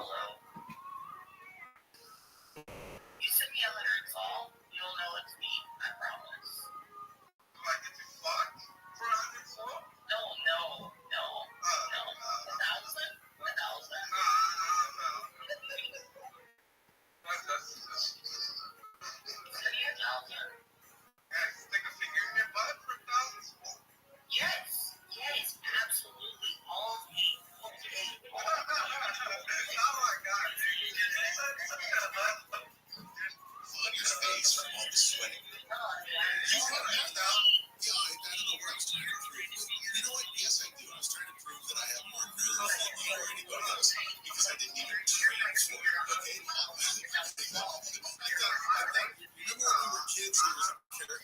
George Clinton. Yes, he used this go like try stuff. Yeah, he tried out for football. That was Paper Tiger, I think. The name of his thing. I thought I was just some sort of little small time George Clinton, so I would like spend the night in a haunted house, drive a Formula race car, do all of this stuff. And doing a marathon was one of those things, and I wrote about it. It was the most miserable thing. I'll never do it again. I'll tell you that. It was in Chicago. It was the Chicago Marathon. The funniest part of this was that I forgot to pack underwear for it. You want to have something, you want to have some grease, something that stuff, which is important, and I was just swinging from the floor. It's amazing. That was the worst thing on earth. I don't recommend that to anyone.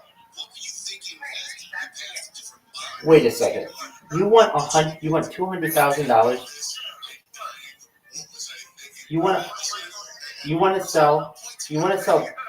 You want to sell full body pictures for $18,000 each? You're saying I'm just letting the world know what you price your body at. So you are saying that to see your body naked, it's $18,000, and to fuck you, it's $180,000.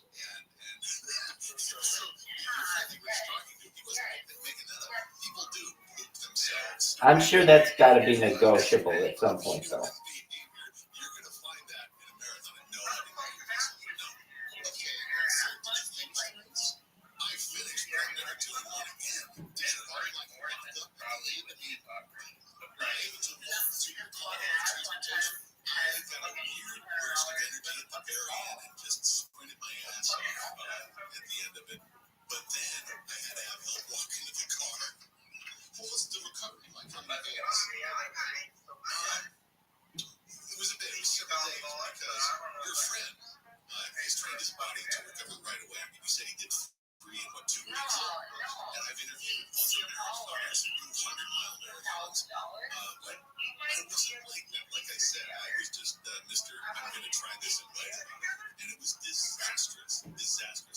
I didn't even charge you.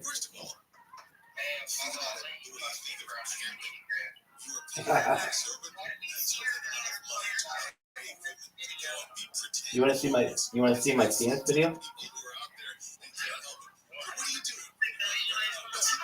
I'll show it to you. Hold on. Listen, it's live on Instagram. I'll show you live on Instagram. Just a moment.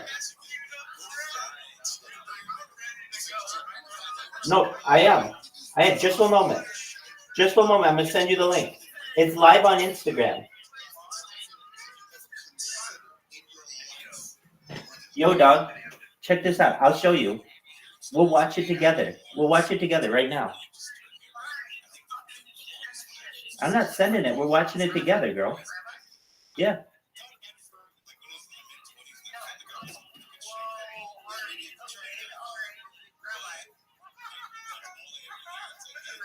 Yeah.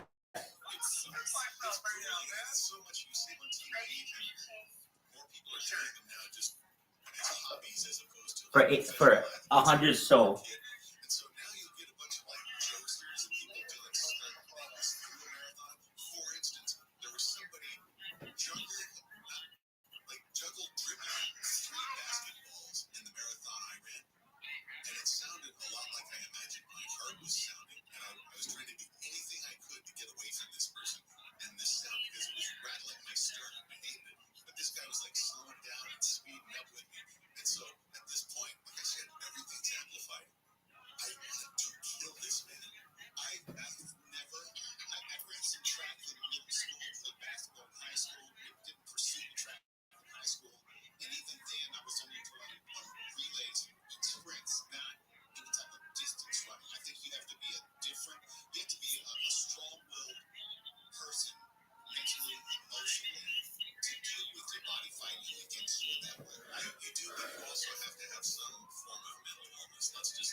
What up, girl? I'm getting you your link. Just one moment.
What up, girl? Hey.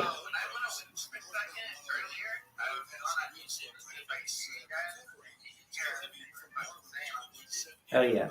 Hey, girl. Check out what I just posted. You can allegedly see me going to Pound Town on myself, live on Instagram.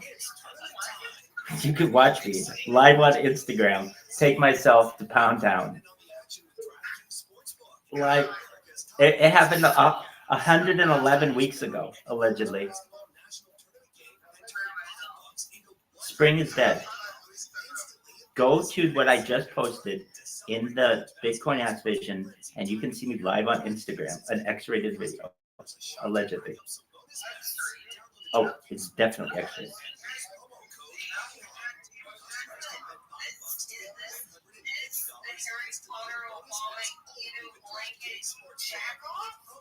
Oh no, I have a bunch of those. This is pre that.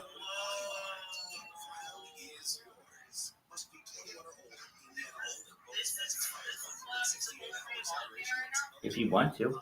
I'm not forcing you to. You asked for it. I delivered.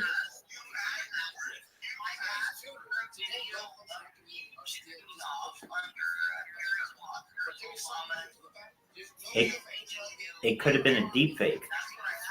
It could be a deep fake. It could be a deep fake. It could be a deep fake. A deep fake.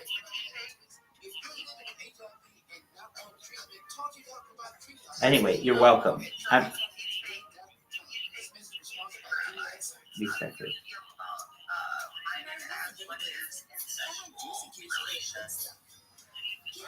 To each their own. To each their own.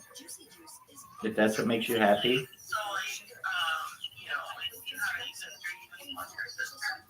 I would say that if mind uploading technology is a thing and transhumanism is a thing, then I think I would. While I'm speaking, can you hear me?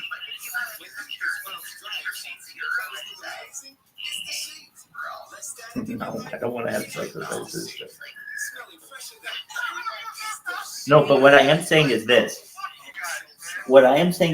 If given enough time, like, and mind uploading technology is a thing, and digital immortality is a thing, then maybe in like 10,000 years, yeah.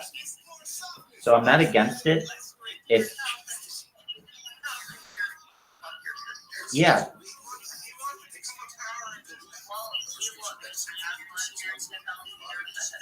There you go.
Here, I'm going to see if I can stream it in here for everyone to see.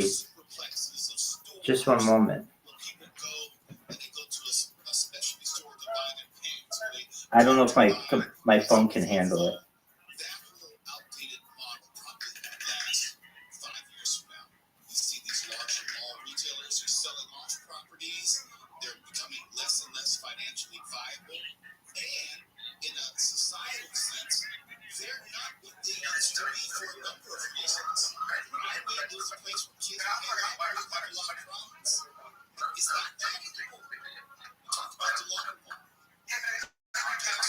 how they've changed their procedures as far as unassisted minors, whether they're welcome on the property. And probably by now you've seen the fight of what was happening at the Long Beach Hike, which is kind of semi-indoor, outdoor. If you know hike down in Long Beach, where there was a fight between an adult woman and a juvenile. But here's the thing. That game was heavily, I'll say, promoted as a beat up on social media. We talked about the street takeovers, and we said, why is it police seemingly couldn't get out in front of the street takeovers? There obviously has to be an online component because the kids know where to show up. They know when to show up. They show up quickly. And I think police will be able to use the tools available to them to somehow mitigate what happens when you have these meetings. And to the credit of the Long Beach Police Department, they knew what the meetup, they were aware of what was being advertised amongst groups of young people online, and so they were there to meet the young people. They had an expanded presence, a visible presence, and so when this fight broke out, there was some other chaotic moments. It did not escalate to things that we've seen, like what happened at the Wall a few months ago.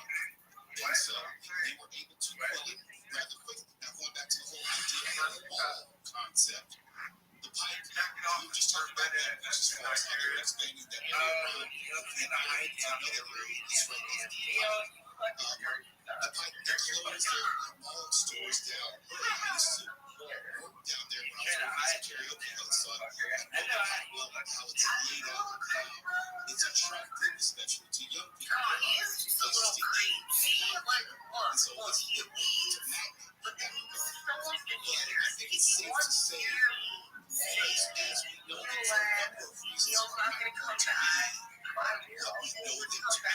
They're just not going to be attractive. And to me, I don't want to go anywhere where I have to worry about that. So they're going to have to worry about shopping. They're going to have a place for them. That's like that. So you know what?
Pretty easily. Absolutely.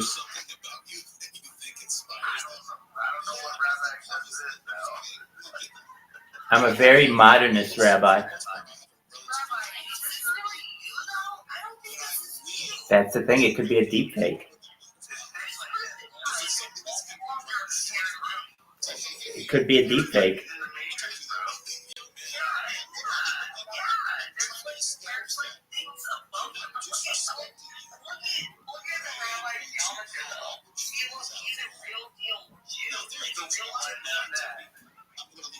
Joe be printing bags. Joe be printing bags. How you doing, baby?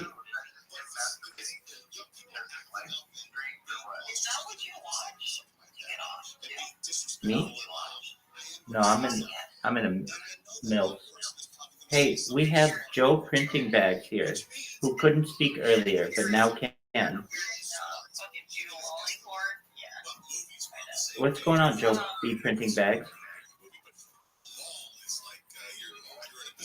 We just had somebody join. Yeah, I made it so you can speak.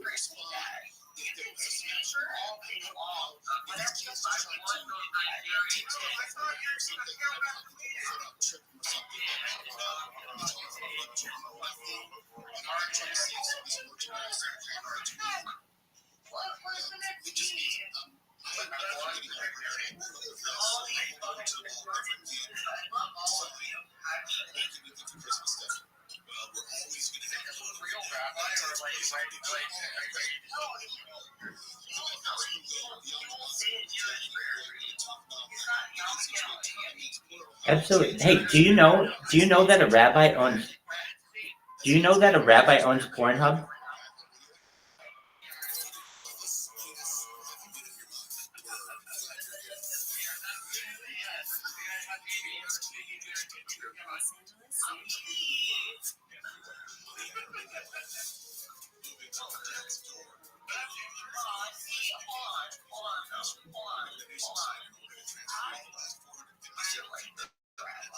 Thanks, baby.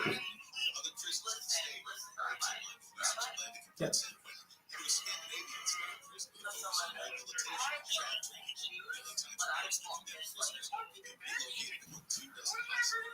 I like you too, Springy said.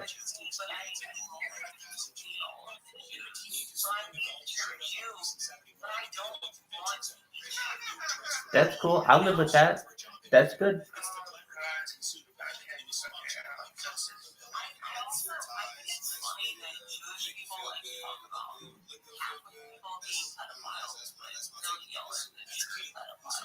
Hey, I've never mentioned that.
How you living, JH? What's new with you?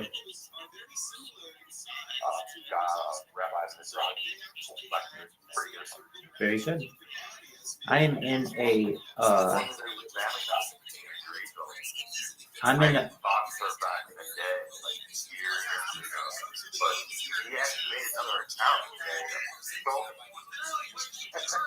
Who is this? There you go. Hey, I'm actually in the middle of a different discussion. No, you're good. I'll send you the link. Just one.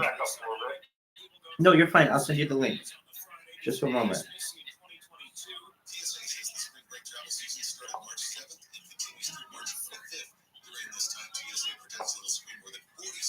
This is a very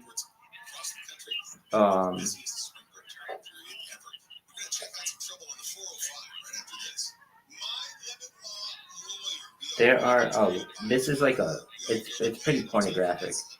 I don't know how I got in it. It was somebody in cryptocurrency who was like, hey, join this, and they're in cryptocurrency, but they also have this. It does have some really nice it has some nice features when it comes to its image generation, though.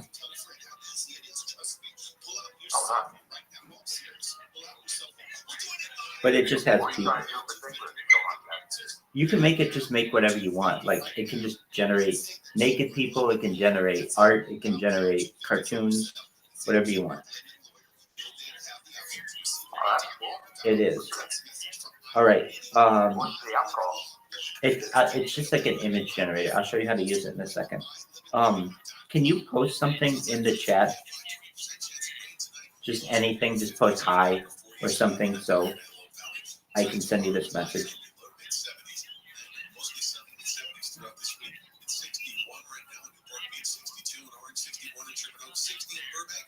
Thank you. All right. I just sent it to you. Now, I'll show you what to do. Okay, so there's a VC going on right now. But additionally, it has a cool thing. I think it's cool. So if you go and you type image or /IMAGE in this Telegram, and then you tell it what to do, like Rabbi in bed with Jessica Rabbit, enjoying milkshakes, watching television.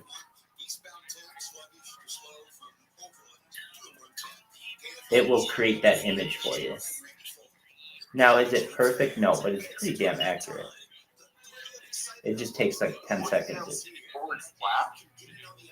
So I asked it, it's really good, to draw a rabbi in bed with Jessica Rabbit drinking milkshakes. Oh, wow. That's good. It is. You can ask it to do anything. So, no. It's /. I don't know if you can see it. /image. I'll type it in the. Are you in the thing?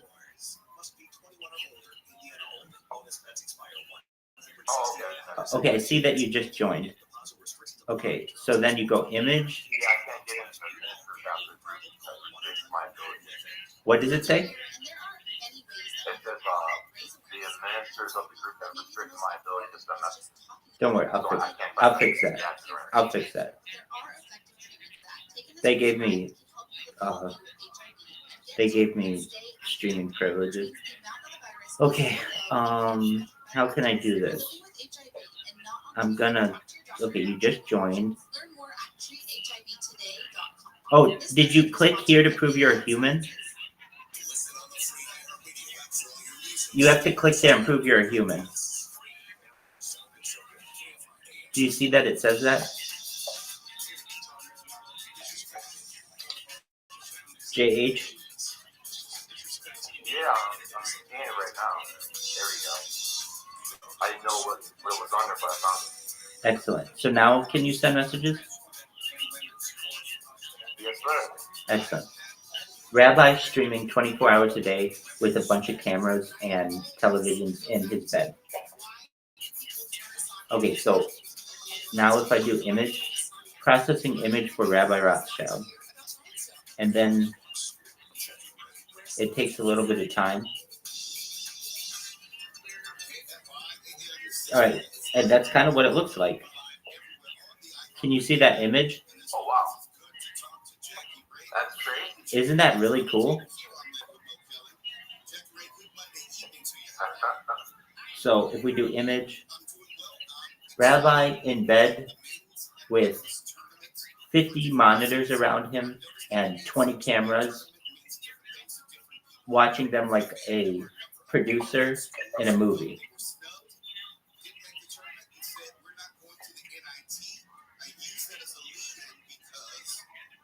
Okay, so we'll see. Where are you asking? Is it going down generator in this particular chat? Yeah, can you see it? Okay, do you see there's a chat?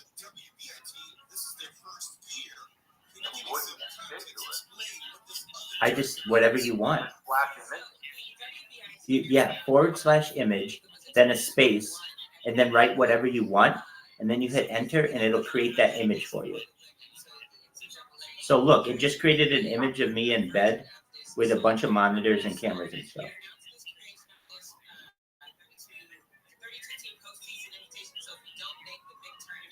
Can you see this image? Yeah, I did.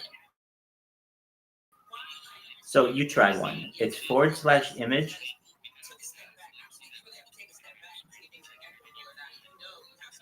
Anything I want to. Anything you want.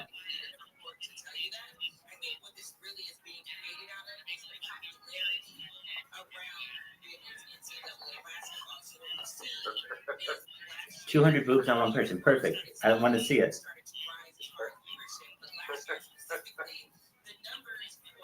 a random thing. Okay, so it has 200 boobs on one person, but they're not all, they're like behind her. So you might have to change it to be more specific. Like 200 boobs attached, like connected to one person. Image.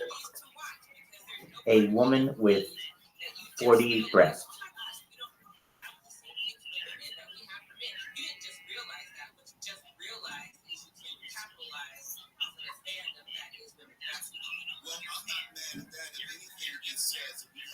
Well, let's get up.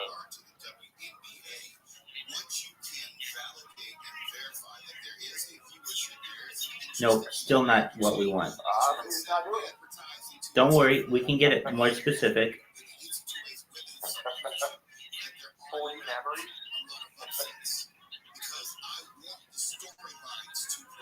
A woman with 10 breasts on her chest. And maybe just the number 5. That could be. A woman with 10 breasts on her chest.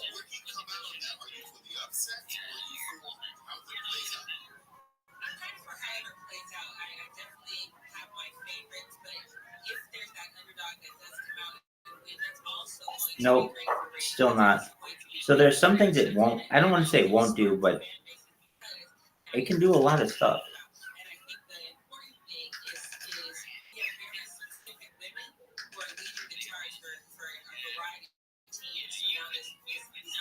All right, can you hear me, JH? So, can you hear me, JH?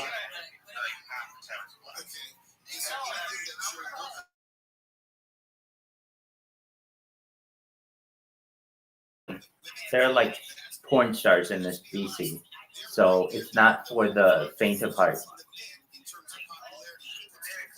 Feel free to, if you want to join.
Gee, that didn't seem like the cat liked it.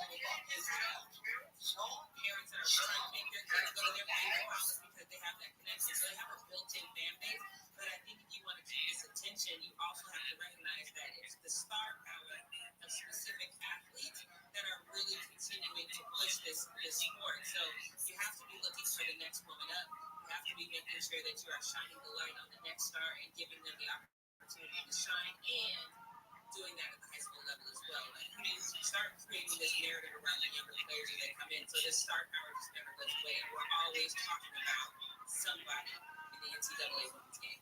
I know that with the men, the NBA is kind of hands off as far as its advertising during March Madness. It's almost like this is your space. We're not trying to invade it. But when it comes to the WNBA, would you be against the WNBA being more aggressive in its marketing right about now? I think they should be. I think that, you don't look at gift horse in the mouth. You can capitalize on that. You know that these young girls are bringing some fandom into the W. The other thing, not only do you have to be aggressive with that, I think you need to start creating this narrative about how they're going to hit the ground running. A lot of times in the W, you're getting these girls that'll come in, and the narrative, especially from the old school vet, is the W is faster. They're going to have to take some time, sit on the bench a little bit before they really get their shine. I understand that narrative, but you got to let these young ladies hit the ground running. Even if they stumble a little bit, trial by fire, maybe. But you got to let them bring that fan base. Because, if they can't see their favorite stars, what's going to happen? They're going to stop watching. Has there been any real movement? Because it's been a boom for men's professional sports. Has there been any talk about really building into fantasy play for WNBA and beyond? There hasn't been that talk with fantasy, and that's something, I'm completely against any kind of narrative about betting or any kind of monetization when it comes to sports, but that is the wave, and so I think the W needs to get on any and every train that's going to increase the interest. That's the one thing that I said about the NFL when I started playing fantasy football. I only had my team that I watched, and that was it. When I started playing fantasy football, It's pretty amazing, isn't it? Yeah, I keep pulling it up. I'm not able to process the pictures apparently. I'm typing it wrong or something. You are. You're doing /space image. It's just /image. Yeah. Try it again.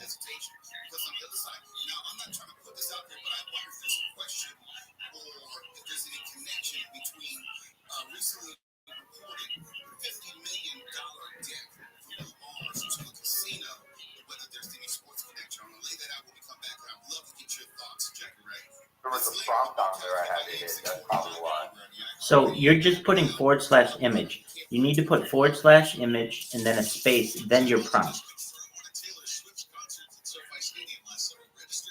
All right.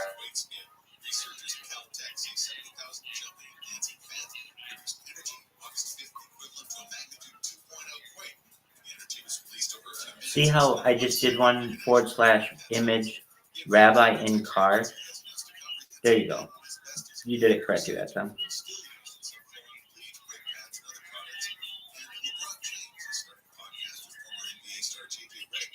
There you go. I don't know if it's snorting lines, but close enough. Right.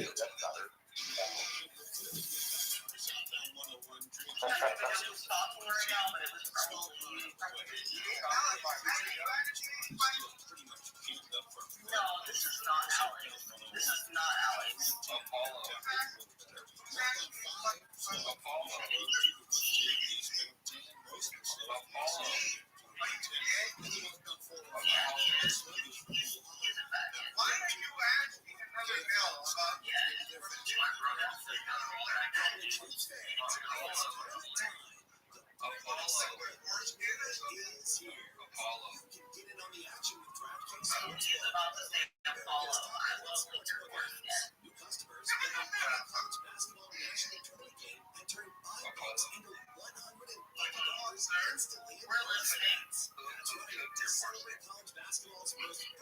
I was kind of hoping for the whole Earth. For what? So I was kind of hoping for the whole Earth scenario as opposed to A whole Earth? I'm sorry. What are you referencing? Oh, I'm sorry. You're saying what's in the chat. Sorry, I gotcha.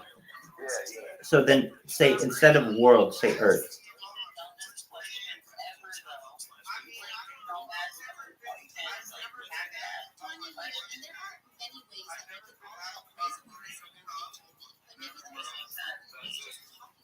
Nope, still. I think that one's easy.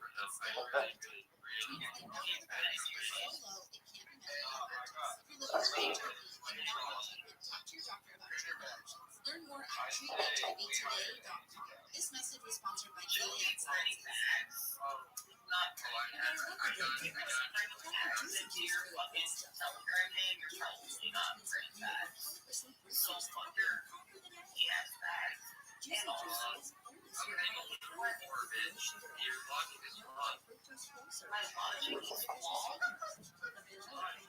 Okay, that one's pretty close.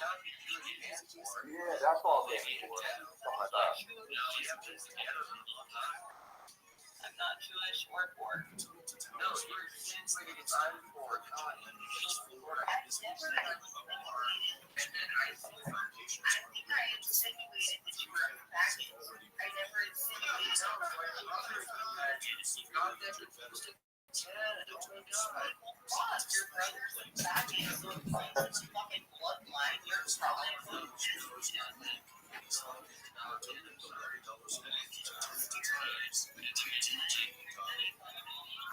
Let's see what comes up to it.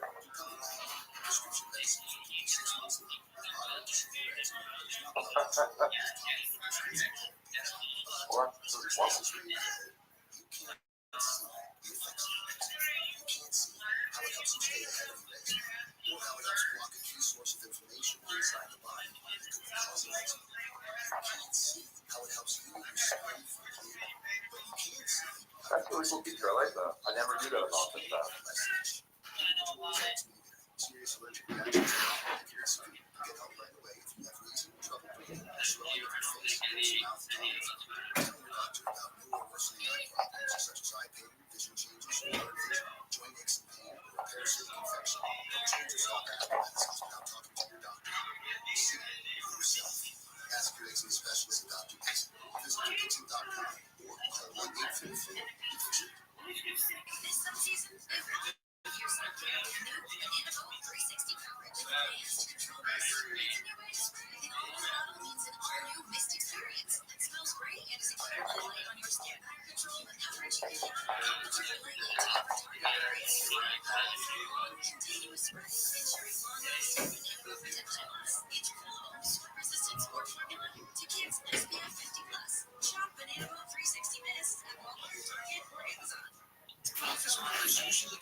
not just sitting down at the tables, not just sitting down at the slots, but also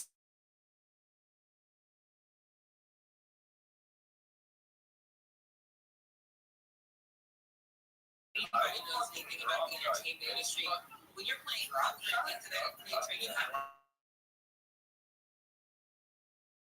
lot of time rehearsals, stage preparation, material, advertising. I don't think he has the time to constantly just does he have time to place a bet